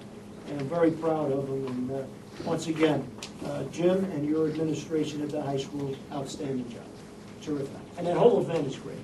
I love I call them ambassadors. There was student leaders, or I call them student ambassadors. We're very excited to. Student ambassadors, what they call it? Student leaders. Yeah. I like student ambassadors. I love that. When they found out. I said, when they found out that they were leading around the superintendent, they were quite shocked. Oh, yeah. They were also kidding me, right? I figured, I said, gee, you sound like my kids. Having a good time. Cindy commented on the athletic awards dinner. Congratulations to all the athletes and all our coaches. As the board requested, not only did we have the Westmoreland night, which I'm sorry I missed it, but virtually I was there. I met with Tracy the other day in my office, and Joanne and Natalie and Lisa were there as well. And we had a very nice interview with the paper. So that was one of the requests from the board, so we fulfilled that. And Tracy's going to write a wonderful article.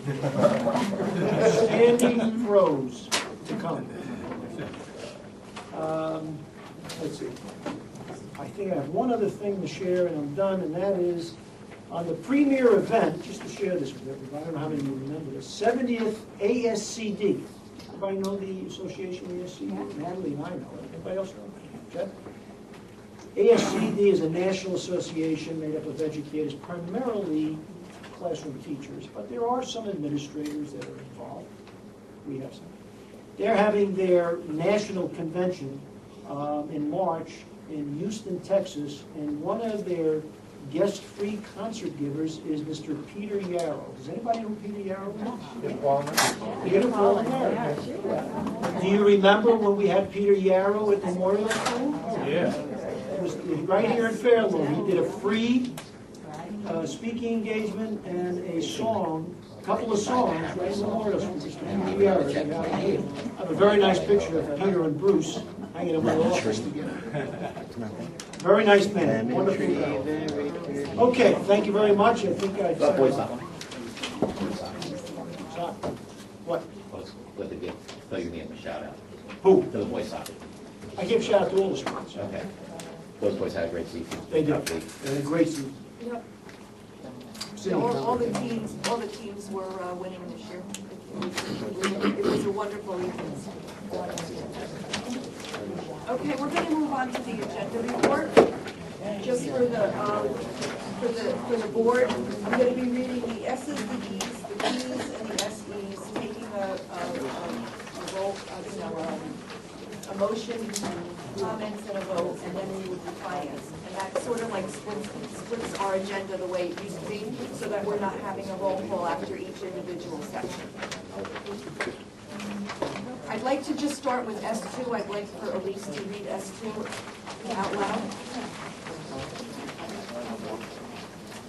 Whereas Ms. Geraldine Carney, the most capable and efficient high school guidance department secretary of the Fairlawn Board of Education, has requested retirement effective at the end of the day on July 31st, 2015.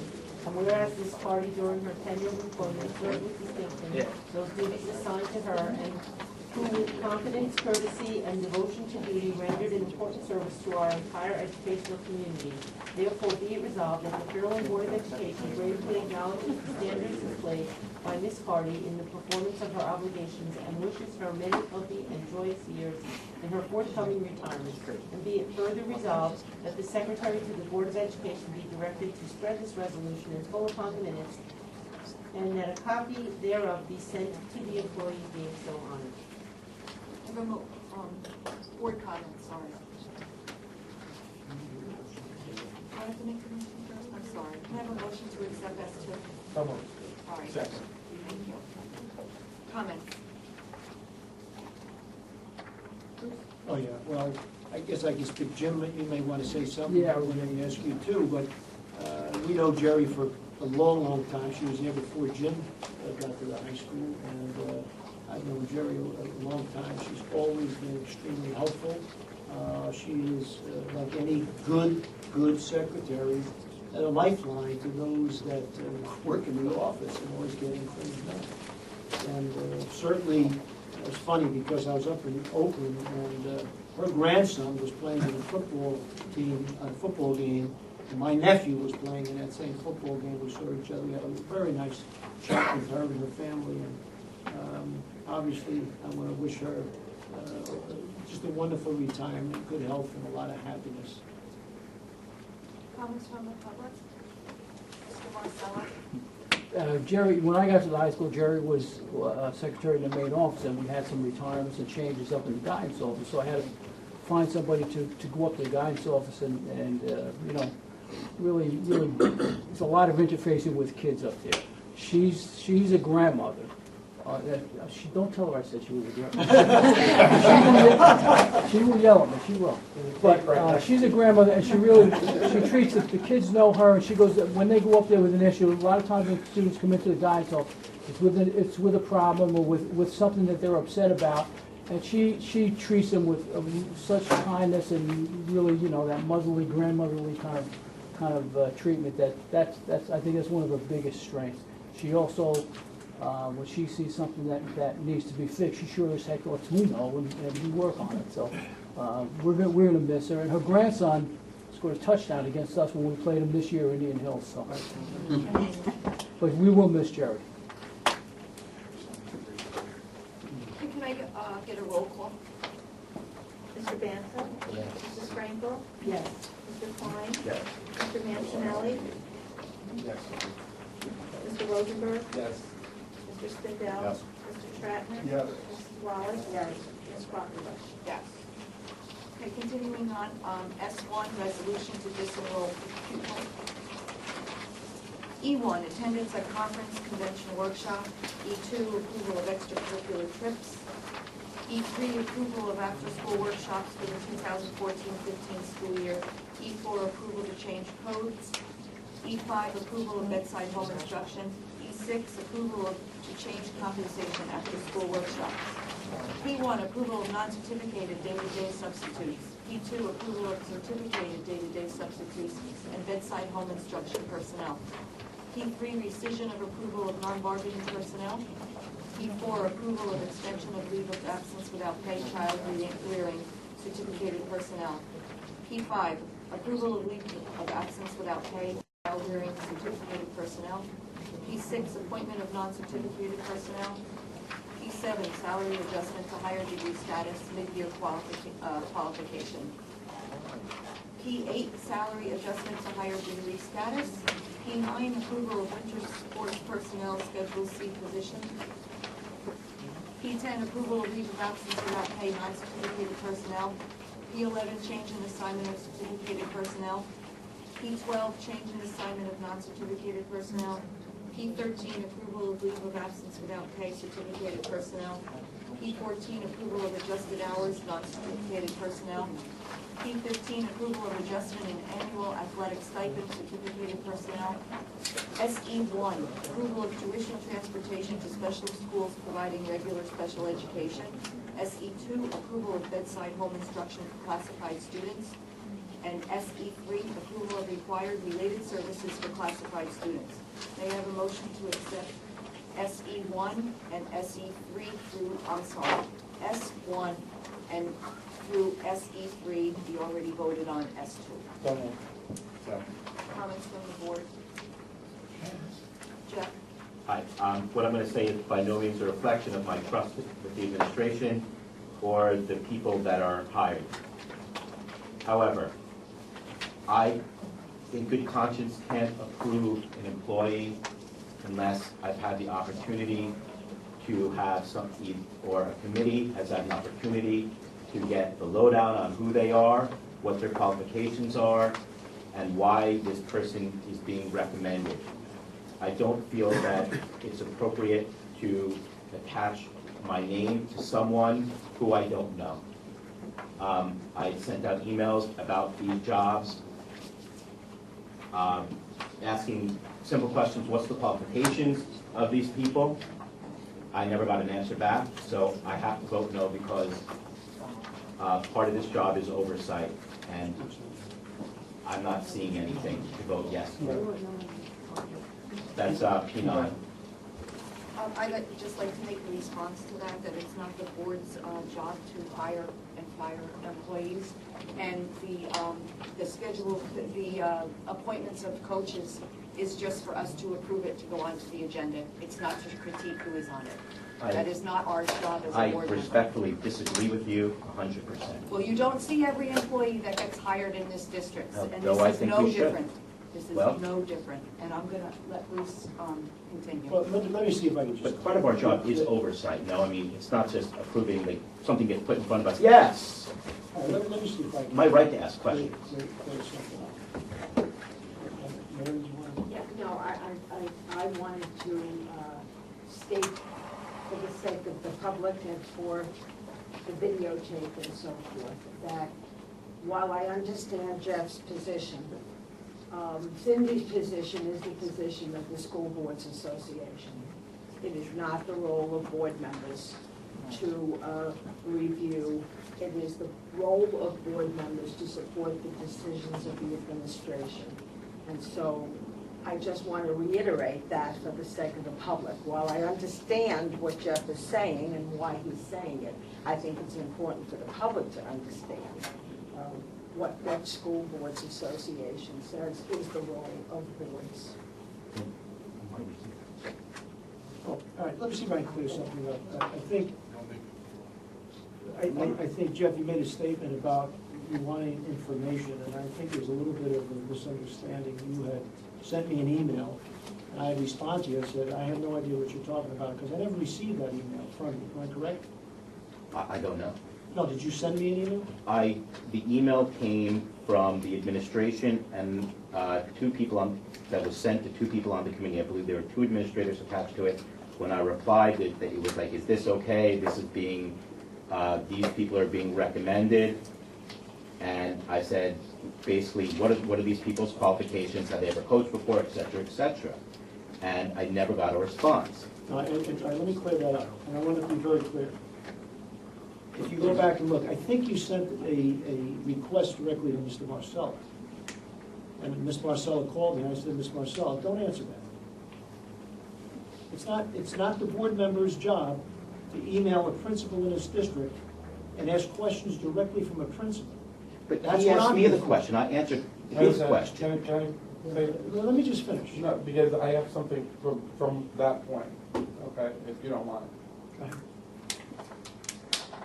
Just have to agree with Jeff on just this part, because the email came to us from Jim, okay?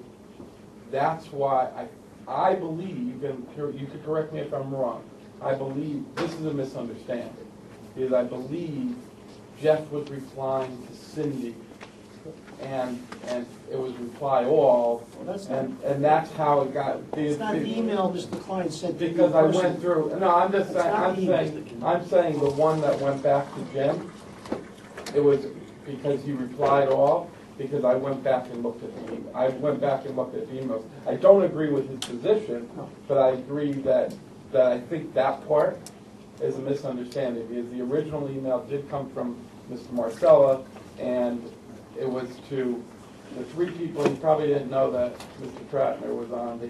So I got the email. Oh, you I was got on the it? email, and I also asked for it. So I also asked the same question on the reply all. So I'm just saying that's why. You weren't on that email. No, That's- that's the problem. That's why It it wasn't on the went, email. that's why it went back to Jim, Right. because he was the originator of the email. But that's all I'm getting about. Right, that's- my point is, I received an email, and I say it over and over. If you want to know, if any board member wants to know anything about a particular candidate's credentials, all you got to do is email me, and I will answer you. I think Mr. Spindell has done a lot of that lately, and I've answered every time, and Dave, you have too. You've asked me questions, and I answer them. That's the way we're gonna run it. We're not gonna run it where board members go to principals and ask But principals to start okay. commenting on people. I agree with what you're saying, Bruce, but at the same time, that email came to us from Mr. Marcella, and then two other board members chimed in that I approved. And I asked a similar question to The Mr. approval Klein. came. But again, To go on the agenda. So it's okay to say, oh, we can respond if we say yes, but we can't respond if we say no? No, I think what I didn't Bruce is say saying that. is, No. if you have a question about a personnel that's gonna be hired, Bruce is the person to talk to. You gotta go Even if through the the- email came from God himself, I think the superintendent, we're not supposed to go 2 levels down to talk to people about particular items. That's the way it's been since I've been on the board. You have a question, talk to Bruce, send him the email, call him. You're putting Mr. Marcel in a very bad position, number one. Number two, we don't go down 2 steps in administration to talk to people. Should the It's just not done. email on these hires come from you then instead of Mr. Marcella? The question was asked. I answered the question. There was a question in the email. I answered it. If they didn't want the question answered, then why ask it? It also said So, in the I email. mean, come on now. It also said in the email, if you have any questions I'm not about talking it, about call it, me. Jeff. Right. Jeff, you sent me an email personally, I did. and I answered it. Yeah. Okay, now that email you sent me had a whole different tone than the email you responded. And I'm answering that email, and I'm trying to say it very gently. Okay, to your email, my answer is this. To everybody else, if you want to know something about a person in this district, you come to the superintendent. End of story. Because the principals are not going to answer you. Then they shouldn't ask me questions if they don't Now, want to answer maybe, back. maybe I'll fix that. Maybe they shouldn't ask you questions. Fine. I mean, that has to work both ways. I agree with that. But I don't want to be put on the spot from an email that you write to me. Now, you bring it up, and they haven't even seen the email you wrote to me, which caught me off guard. Okay. Now, what do you want to know about this person? You want to know his background? I want to know All right, here's the background. Swimming coach. You're talking about the swimming coach? both coaches. Or coach? Okay. One guy's basketball. Basketball is coach. Right. So here's what I know about the swimming and the basketball. Is qualifications is fine. I'm not going to talk about it. Qualifications is this. We have a very good swimming program, excellent swimming program. Matter of fact, I think we won both leagues last year, right? Did we win the program? Okay. And in that situation, we have an outstanding assistant coach who is on this agenda in another motion taking a maternity leave. So therefore, she is not coming back as the assistant coach this year. What is needed is, after looking and interviewing, is we need someone, according to the head coach, and Mr. Marcella, we need somebody that is somebody we can rely on, because when you go, this is off-site. The practice is all off-site in another town. We want somebody who is going to be monitoring where people are at all times while the head coach is coaching. It doesn't necessarily mean for 1 year we have to have an outstanding swimming competitor, but we need a good person. This particular person that they chose fits that bill. And we know we can trust that individual to help the coach for 1 year. And that's why we picked this person.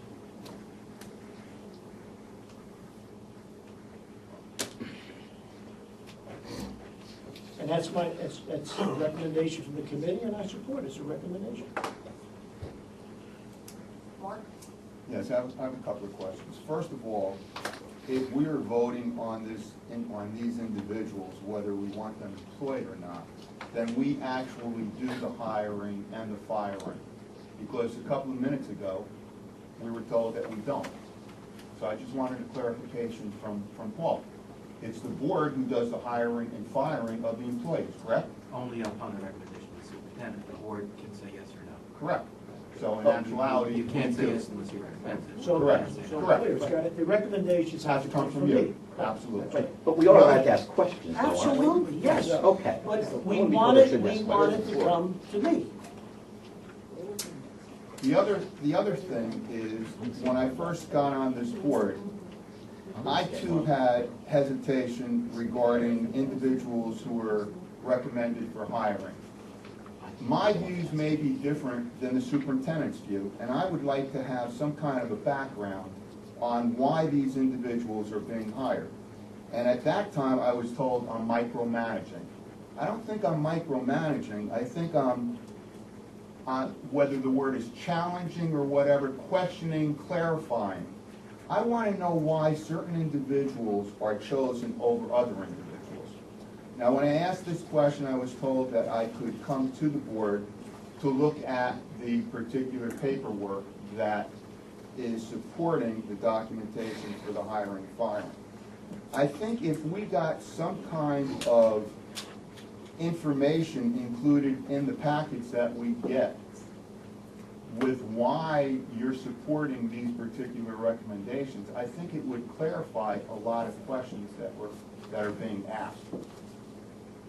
So I'm asking again, is there any way that we could see any kind of documentation included in the packets why certain names are being recommended above and beyond others? Well, what you're asking for now is a comparison of people, and I'm not going to give you a comparison of people. You were at the night where we presented the new staff to this board. You heard the whole resume of every individual, and at the end of the night, Mark, I believe you said to me, wow, Correct. this district is really lucky. We're hiring some great people. Correct. So what has changed? It's not that it's changed. I think it would stop questions that are being asked if there was supportive documentation behind the recommendation. I said, I'd be happy to give you all the information about a candidate that we're recommending, but I'm not going to start making comparisons. I'm not saying comparisons, I'm just saying, You just said that. what I'm actually saying is you've chosen X over Y. So can I see, when you're interviewing these individuals, you're writing recommendations on why one is better than the other, am I correct? Not me personally, a bunch of people. Okay, but it's on basically one form or not? No. It is not. We don't have one form. We have a number of forms. We also have a whole process that we go through, including coming in and giving classroom demos and having people sit there, being live demos into classes with kids that they've never met before, taking over, being evaluated by a team of people, then coming into the personnel office, meeting different people and going through evaluation. It's a whole process. But in essence, at the end, there is some kind of written documentation to support Yes. your selection. Yes. So maybe that, if that were included, it would then clarify a lot of the questions. Yeah, as long as it's on that one I'm recommending, I can give you clarification, that's fine. I have no problem. You have a right to know the why we're hiring this person. I have no problem explaining it. But I'm clearly not going to get into comparing why I picked this person over that person or this or that. We're not doing that. No, but the supportive documentation, it's like voting for somebody in an election. If you don't have any basis for why that candidate is better than the other, you might as well not even vote for them. So there needs to be some kind of clarification. Well, So, I'm just gonna jump in with a thought, and, this would, to me, just from listening, comes under the personnel umbrella, of which we have a personnel committee. So, I mean, I can remember in years past, we had the booklet that had the 10, candidates for elementary school, and 3 would go to one school, and then we weren't putting the other 2 back in, even though they were the top choices chosen by you. So we started to put the pool back. We started to put the 2 that weren't hired at Warren Point back in, so they could, go to an interview at Mills if there was an opening. So there's a lot of things that came out of what essentially was the personnel committee. So I'm going to say what Jean said before, with putting something in an education committee meeting. Maybe this discussion needs to go to the personnel committee, and the personnel committee decide, we want a paragraph about who we're hiring. They were a baseball coach for 10 years, they never coached baseball, but we think that they're the best choice because, they went to college and played baseball or whatever, so they have a little, a little blurb supporting whatever. Maybe we need to put it through, like the personnel committee would, so maybe they have to meet, 4 times a year, or whatever it would be. I don't want to, manage that, but I think that might be a use. We do have the committee, what I mean? Maybe that's a use for personnel committee. Okay, so I have no problem with the personnel committee. But I think that the real issue here is that we have a misunderstanding. Maybe I'm the one who misunderstands. Maybe Mark is right and I don't understand correctly. But in the school board's training, my understanding was a different role for the board than what we're talking about. And at least we stopped doing that whole principal thing, because it was made very clear to us at a convention or whatever it was, that was not the board's role, that the board should be involved only in the hiring of central office. And now I think the first thing we better do on December 6th is ask the school board's representative to help all of us to clarify, so that we're not talking, I may have it all wrong, and I'd like to know if I have it all wrong. And if I don't have it all wrong, then maybe others need to know they have it all wrong. So I think what we need is information. We need information, and after the information, I'm be delighted as the personnel committee to act on the information if that's the direction it's taking us. But right now, I think we're having a discussion with a misunderstanding among people as to what we're really supposed to be doing, and so I don't feel it's I think it needs more information and clarification for us before we can really address it correctly, and we should address it correctly. I just want to respond because I don't disagree with you. I actually agree with you, but I also think it's 2 different issues. Because I think what Mark's asking for, saying we're hiring this coach because they were a coach, I don't think that's, even if we aren't supposed to put it in a personnel committee where the choice would be made, I don't think that would be violating anything. To say we picked this person because they were the best candidate. I agree with that. You know what I mean? 100%. And I think the other issue, whether it's the oversight of who's being hired or the, again, the personnel committee does have a role. So if that is a role, something that it might be to approve what you're approving, or to see, like, he's thinking the top 3 candidates, and why are you choosing this one, in that smaller venue. But that would be an answer that would have to be gotten, and I totally agree with that, because I don't know the answer either. Let us get information December 6th. Okay, but thank one more comment on this particular thing before we move on to the other comments for the other agenda items, and that will be from Mike.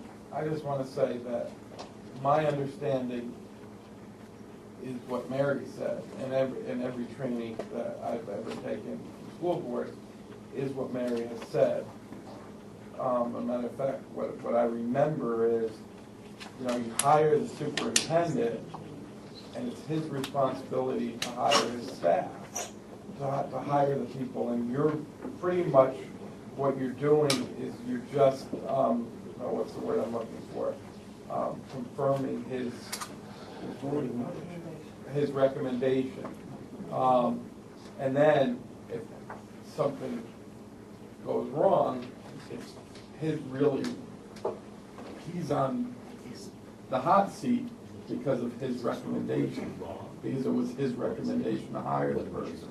I think that there's a major issue, because there has to be, first of all, we all agree, I think, or anyone that knows the process that we go through in hiring personnel in this district.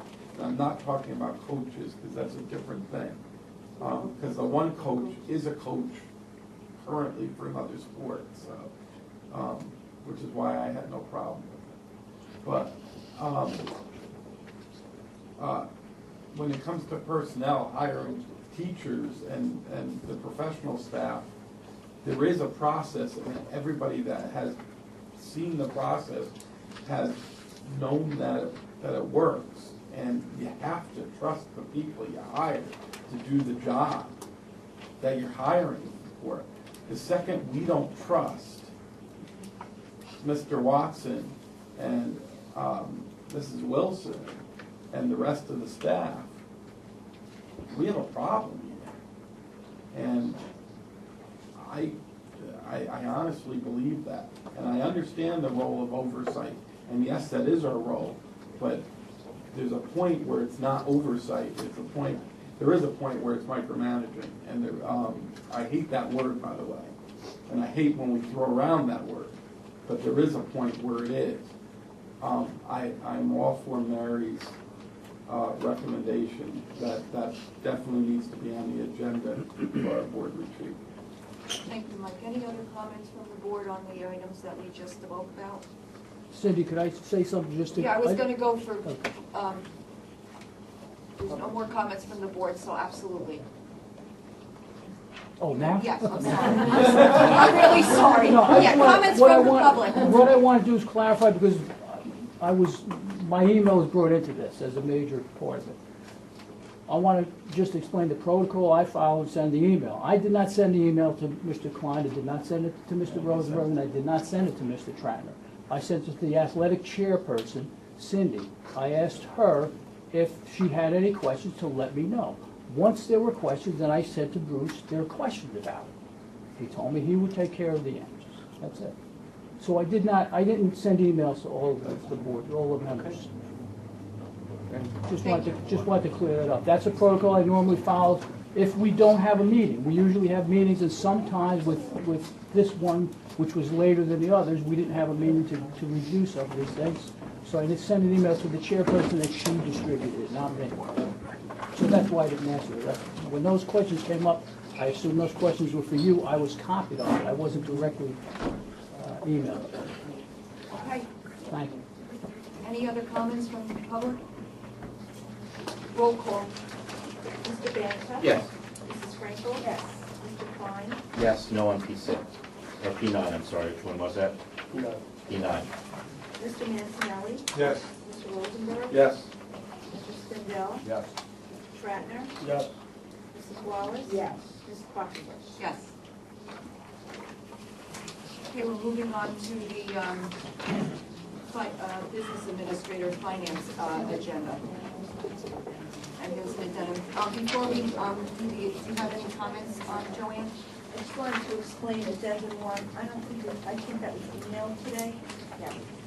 This is just asking for permission to have land submit this project to the state so that we can amend our long-range facility plan.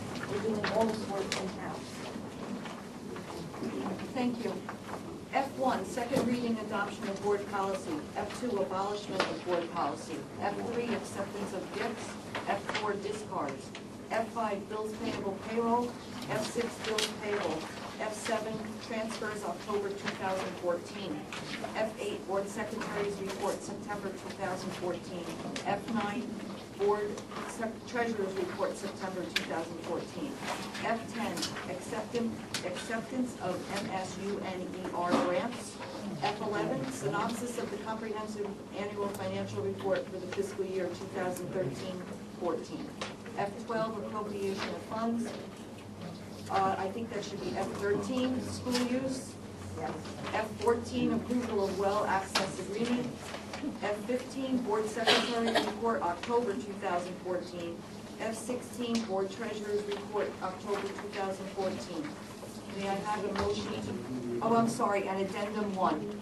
May I have a motion to approve F1 through F16 and addendum 1? Second. Comments from the board?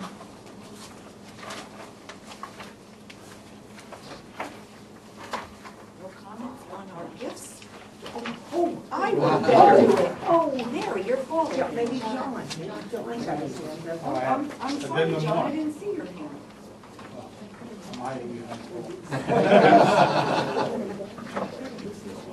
Addendum 1 is to put this boiler work on the long-range plan and to approve engineering work.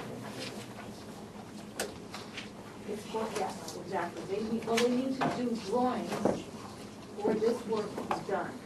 But the work will be done by our in-house staff. Because I remember what we really had a Rube Goldberg heating system in high school, and when we put the wing on, we consolidated it all.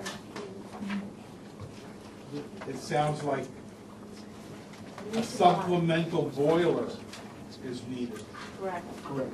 That's right. Okay. That's right. Is it kind of broken or is it just? No, we have from a, whether it's a deficiency or a flaw in the design, et cetera, but we have, in the high school, if you get into, especially the guidance upstairs, child study team upstairs, the heating system does not heat properly. It's at the end of the line. It's at the end of the, by the time it gets there, it's just not doing the job. These people are very cold offices. So we want to put in a supplemental boiler, small enough, there's a closet area up there, and it would pump out baseboard, which is what you want, hot air baseboard, which is very good, as you know. We want to get some real good heat. Do we know how much this project is going to cost us? What the Just paying engineer for materials and the labor is all in-house. We're going to do it all. But no idea. Talking 100,000? No. No. Maybe 8,000. I can do it. Don't worry about it. I got the boiler and everything. Don't worry about it.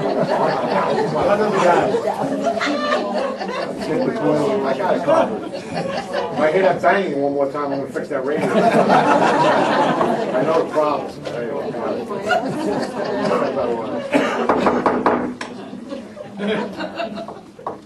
I'm sorry I asked the question.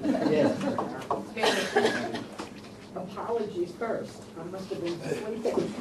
Thank you to the Fairlawn High School Athletic Hall of Fame for their donation to the middle school wrestling program.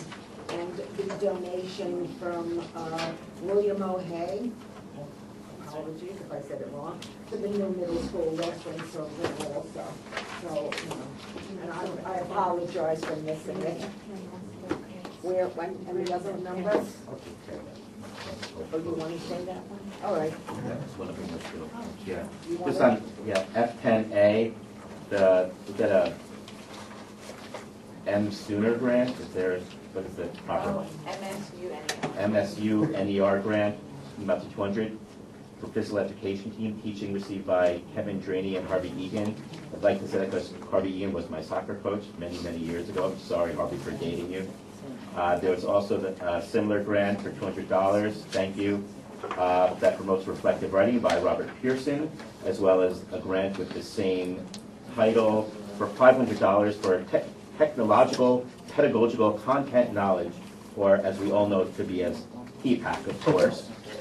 For answering the question of best practices, and I'm sure you can all read that, however, the people are who received this grant are Jennifer Bauman, Brenna Bonney, or is that Boney?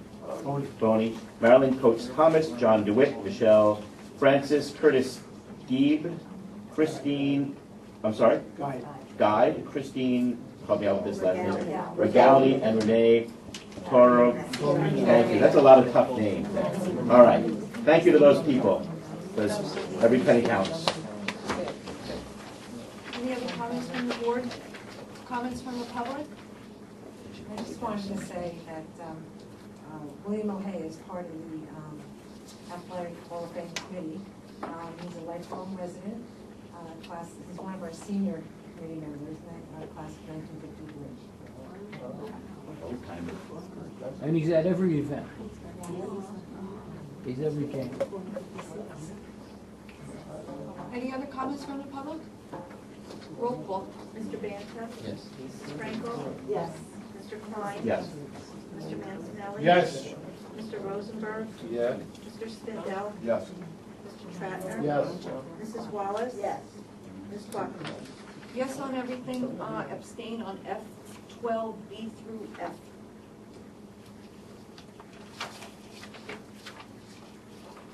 We will be coming out of closed session for the vote on addendum 2 in your packets, just for point of knowledge. And I didn't ignore it in closed session, and then we come out, back out for the vote.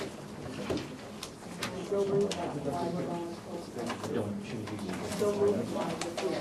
going into closed session for the HIB discussion. And then addendum 2 is the approval of the HIB. No, I haven't done that. And there's also a legal matter that's going to be discussed in closed session. The next thing on our agenda is public comments. I'd like to open up the floor to anybody in the public that would like to say anything. Just state your name for the tape. Ron Barbarola, 1027 3rd Street. I just wanted to say, I don't know if any board, I know Jim was there the other night. If you have not gotten to see Mask's show, or Romeo and Juliet, you are missing the show of a lifetime. I was amazed by it the other night. And the reason I say this is I have never really seen Romeo and Juliet. I read it in high school, but they did one heck of a job, from the lighting to the costumes to the performing. It blew me away. It was a high school play. So they are sold out, by the way, all the way. It's the first time they're sold out in a long time. But if you can sneak in there, please make it a point. No, I'm just saying, if you can sneak in there tomorrow, later around there, see it. It's really, and the reason I say that is because year in and year out, not because my daughter was part of the drama class, she did come back from college the other night. They do a phenomenal job in this art district. We have one of the most, actually, recognized musical and drama things in this county. I know that for a fact, so just try to see, it was excellent, excellent, excellent. Thank you. Any other comments from the public? Hi, Craig Miller, 5 Roundwood Terrace. I don't know how to say this, so I'll just come out and say it's just basically a suggestion. I know the football season was down the tubes this year. I'm getting concerned that the Fairlawn football in general has been going downward. I don't know if it's the coaches, I don't know if it's higher up. I know Fairlawn's competing with Don Bosco and schools like that, but if this program doesn't get any better, I don't see a Fairlawn football program at all. Nor do I see Fairlawn just really wanting to play football here if the program is like it was this past couple of years.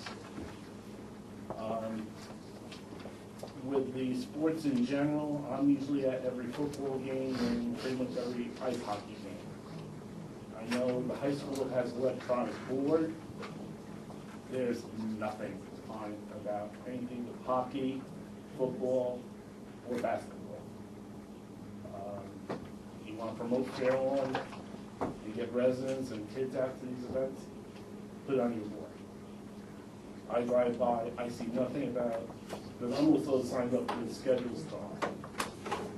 And between trying to figure out what games when it is, I go by the Fairlawn High School electronic board, 0. I know they want to promote things within the school, I get that, but, you know, Fairlawn football games are also part of Fairlawn. And perhaps that can be incorporated. Thank you.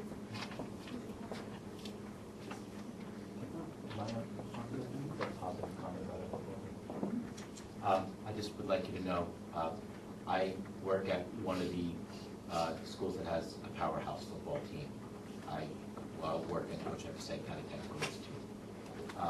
The day after Fairlawn played PCTI, I was approached by our head football coach, and he knows I sit on the sport, and I have to be honest with you, he said such great things about our kids and how hard those kids played for their coach, and the level of sportsmanship that was going on through our program. So I just wanted, to throw that out there, that the kids are playing hard for him, and it's not their fault that they're in a Group 5 school, and they have to play teams like us who have 3,500 students. It's really unfair to them, and I think the fact that they go out and knock themselves around like that against some of the big boys like from our school, man, I gotta hand it to them. I think that they do love to play, and I think that they do like their coach just based on that. So I'm not discrediting or discounting anything you have to say, but I do think it's fair publicly about our coach and about our boys who play a very physical and tough game. They play their hearts out, and you know what? I'll take it as a coach, not a football coach, but I'll take a team that plays their heart out any day over a team that wins and doesn't play hard. So. Okay. If I can respond, I Sure. don't have a problem with the kids. Okay. I mean, the kids I know are doing their best. I don't know if it's a league that we're in. I know we've been bouncing around leagues, like. Nothing we can do about it. No. No. But I used to go to high school years ago when they had these lines of, the NBI. The NBIL? I'm dating myself. That's when I was in. Football, there's nothing really on there.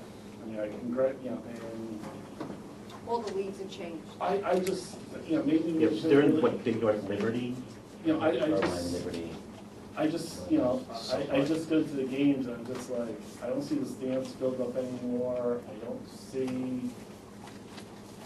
I just see a decline, and it frustrates me, because I love the game of football, never played it, but it frustrates me.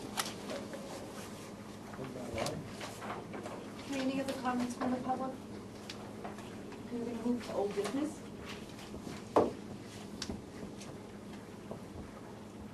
No old business, new business? John, you have to raise your hand higher. I guess I'm just not seeing you. I'm sorry.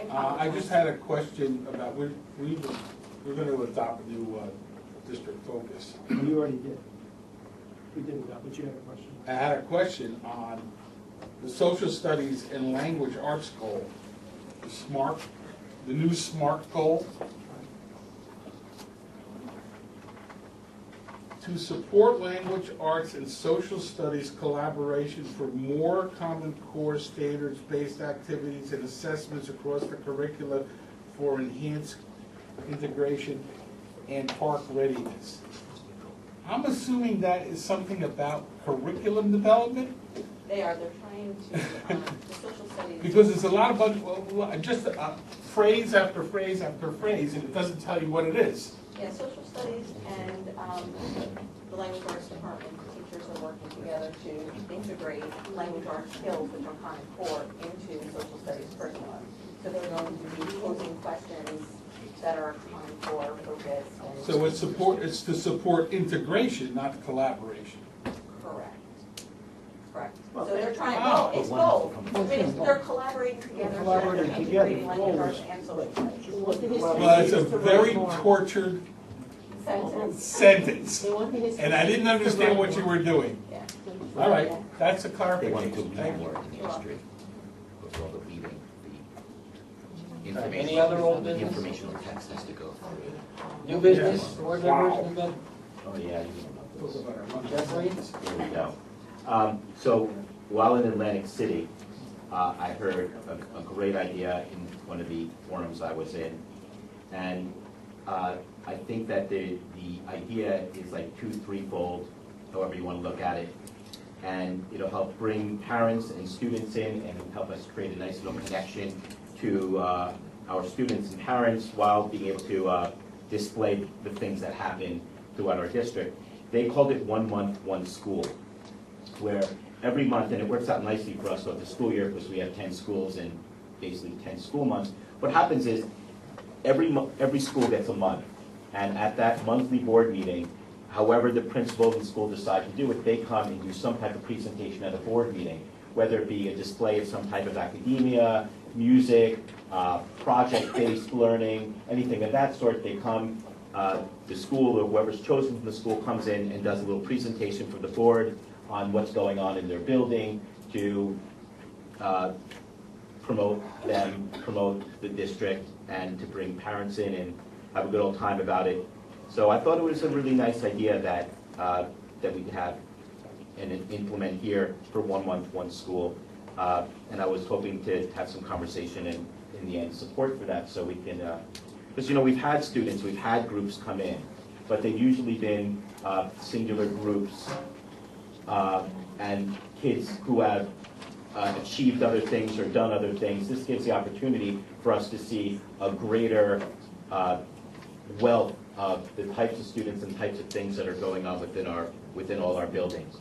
That also being said, I'm actually hoping that for everyone who's been to Atlantic City, I know that the taxpayer spends a lot of money for us to go there and eat and sleep in the hotel and all that, and to go there. So I'm hoping to see that maybe at the end of a workshop that we go to in Atlantic City, that we can demonstrate to the taxpayers that they're getting their money's worth, and everyone also shares some type of idea of what they learned or what and how this convention helps our board and helps our students. So those are my 2 things. That's it. Then I'll jump out at once. Your second point first, there is a form we fill out at the end of the convention that says what you went to and what you got out of it. So were you looking for something more than you want to? I thought it'd be nice to have a forum. I mean, I don't get to go to the things you get to go to, you don't go to the things I go to, and I do think there should be a give and take, and to just talk about what we learned and how it benefited us. Well, I mean, I didn't see much of you in Atlantic City. I saw you a few minutes here and there, but you know, I saw a lot of other people. We did discuss it. I mean, so, but I'm not up for making another report. I mean, we discuss things. We have conversations when we're there. We have conversations when we're here. But I mean, I guess I wasn't invited to that dinner. You know, you showed up late for dinner, and then you caught up at the end. The next day, there was no dinner. Everybody went their merry way. But I saw people on the convention floor. I saw people in workshops. So it's not that I didn't invite you, just that we went to different things. Right. And I ran into people. I just didn't run into you the second day. I just didn't think it would be a bad idea for us to be able to benefit from one another's experience there. That's all. Well, we can have a conversation, but I'm not writing a report. I'm definitely not asking for a written report. Right, Right, we have a little give and take, a conversation about what we learned. And then the first point, I guess, you know, we've had presentations in the past. I mean, I remember one particularly nice, strange thing we had years ago, and they played the theme from Platoon, which was a depressing movie, but it was very moving when they played it. So I kind of like the idea. I'm not sure. You know, it seems to me like kind of regimented with a school a month. It could be a little, you know. But this way no one gets left out. Well, no, obviously, but I think Bruce probably talk to the principals about it, see how they feel about it, and you know, come up with something in the next couple of months, maybe start. You know, but it's not something we're gonna, you know, start next month. Obviously. No, I mean, no, it's not a bad idea. I like seeing the presentations from the school. Me too. Remember one time we had the kids come and do part of some Shakespeare play, I like that very soliloquy or something. It was very good. So I like that one. Mike? Real quick, Bruce, can you, at your next principals meeting, can you throw Jeff's idea out to them and see if they're interested in that regimented thing? And it's a good idea in general, but I'd like to get the principals. It might be a, you know, it might be a burden on somebody. You know, I don't know. So I would say that. I think the second thing, I'm not for it. I think we all get certain things, get certain training down at school board convention. I think we all, it's all well and good to say that, but first of all, we get what we get out of the school board convention, and to me, it's a personal thing what I go to. And the training, some mandatory, some not. And just the interactions on the floor with the vendors and the interaction with other board members from different places is what I get out of the school board convention every year. And I don't know, my initial thing is similar to Dean's opinion. I have 2 points. On Jeff's second point, I think if we wanted to pursue something like that, we should build in a time, like perhaps for the board, at the board retreat or whatever. Because to build in a time to the board meeting is the real issue. Because once we start talking about it, you really can, get into this and that, and, the exchange of ideas. So, I know you suggested, and I was saying I don't think it should be. No, I didn't suggest. Oh, it. no, okay. I just suggest we do it. So, but I think that if we did do something like that, we should find a venue where we can, have time to, and then the other point about the schools, okay, I think, I agree that we should have a virtual to the principals. But again, it has to be within certain parameters in terms of time, because we still have other things to do. We have closed session, we have to come out of closed session, and I'm not sure what the right venue is for something like that. Maybe a few things at the couple of schools highlighted at the education meeting, whatever. But I do think you have to talk to the principals first. But I think this is certainly something to be explored.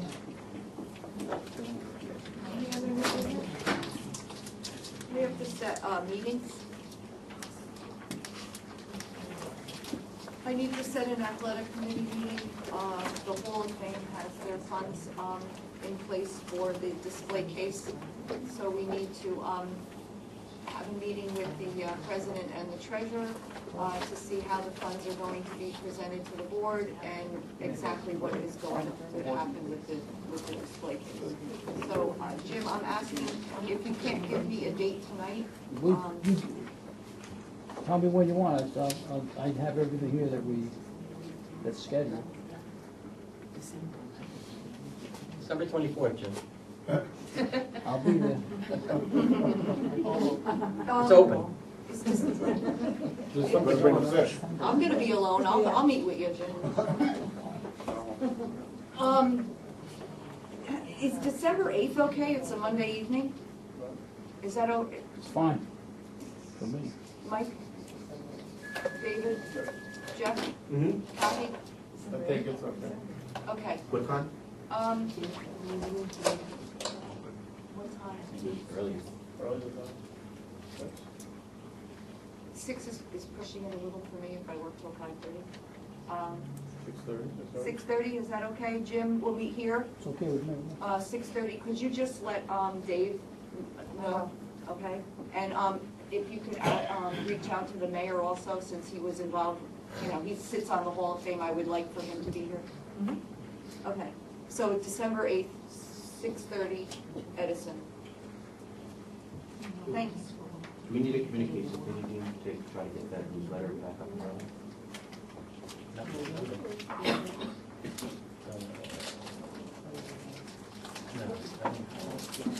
January. Also, I got a question. Regular meeting, the 11th. Regular meeting. Are we having a student dialogue in December or no? Because I wasn't at the Are dialogue. we having a student dialogue in December? Yes. Yes? Okay. The issues I want to talk about with What's the date? music and the umbrella for sports Right. with the terms of signage and advertising, what committee? Because it's more of a financial thing, or not really sports, little sports thing, or things that the board does. You're looking to get revenue. We're looking at revenue. Well, it's not for our revenue, it's really for their revenue. It's gonna be, the idea is basically to allow them, because we had discussed it, that it's such kind of a small ticket item for us Right. to go through all that work, to put signage up and create advertising. So the idea was to allow other groups, like the Umbrella Group for Sports and Friends of Music, to give them access to all the fences and all the signs so they can use it for fundraising, either to send their kids to camps or to help offset the cost of expensive field trips to Florida and whatnot, especially for students who may not be able to afford those, the likeness of that. That does sound like finance. I'd also like, we do have finance committee meetings. I want to also, if either Paul can be there or whatever, so that's the legality questions on that. I'm not normally in finance, I don't believe. Well, if you want to do it in December? No. Okay, then. Go out in December or meeting in January.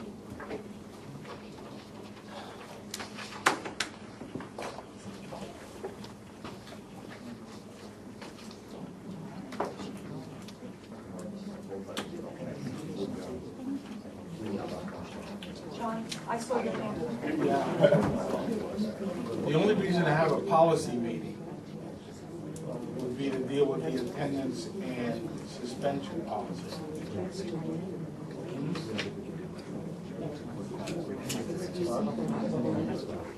I thought we were telling that we didn't want to do that. We still have a revised recommended what Strauss asked me. I think we should push that. I think we should push that to the next policy meeting after the board. And that's okay. Personally. All right. December is a tough month for people. Are you going to be the policy chair? No, no. No, not actually. Do we have to? Yeah, I don't see any reason to have any other meetings in December. There's nothing pressing. We've got a referendum coming up. I think that's, you know, personally, I think our effort has to be on the referendum. When the referendum passes, hopefully, we have our monthly meeting the week afterwards. We have an athletic committee. It's a couple of days. And then afterwards, right, okay. And then there's a reason why we pushed the board meeting back a week from the normal thing. It's tough. If something pressing comes up, obviously we're gonna have an emergency meeting, but otherwise. Are we going to be able to review the results of the referendum?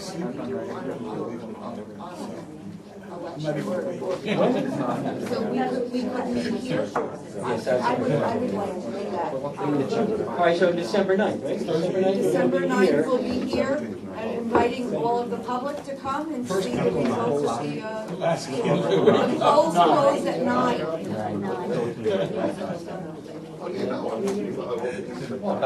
Oh, we have the retreat. No, we have the retreat. So we have a lot going on already. Yeah, I agree. I agree. The only reason I asked for the athletic. Every night. And there's no more meetings, so I'd like to, Make a motion to go into recess and go into. recess and go into closed session. Second? Aye. Third. 10 minutes. If it's 10 minutes. Mary, you always say See you on Saturday. Hey, Joe? Joe, I have a question for you. Yeah. I want to give Happy Thanksgiving to the public. certificate to my portions. Happy Thanksgiving. How do I make that and then have you been you guys or what? I run through like a couple hours, like do a diagnostic.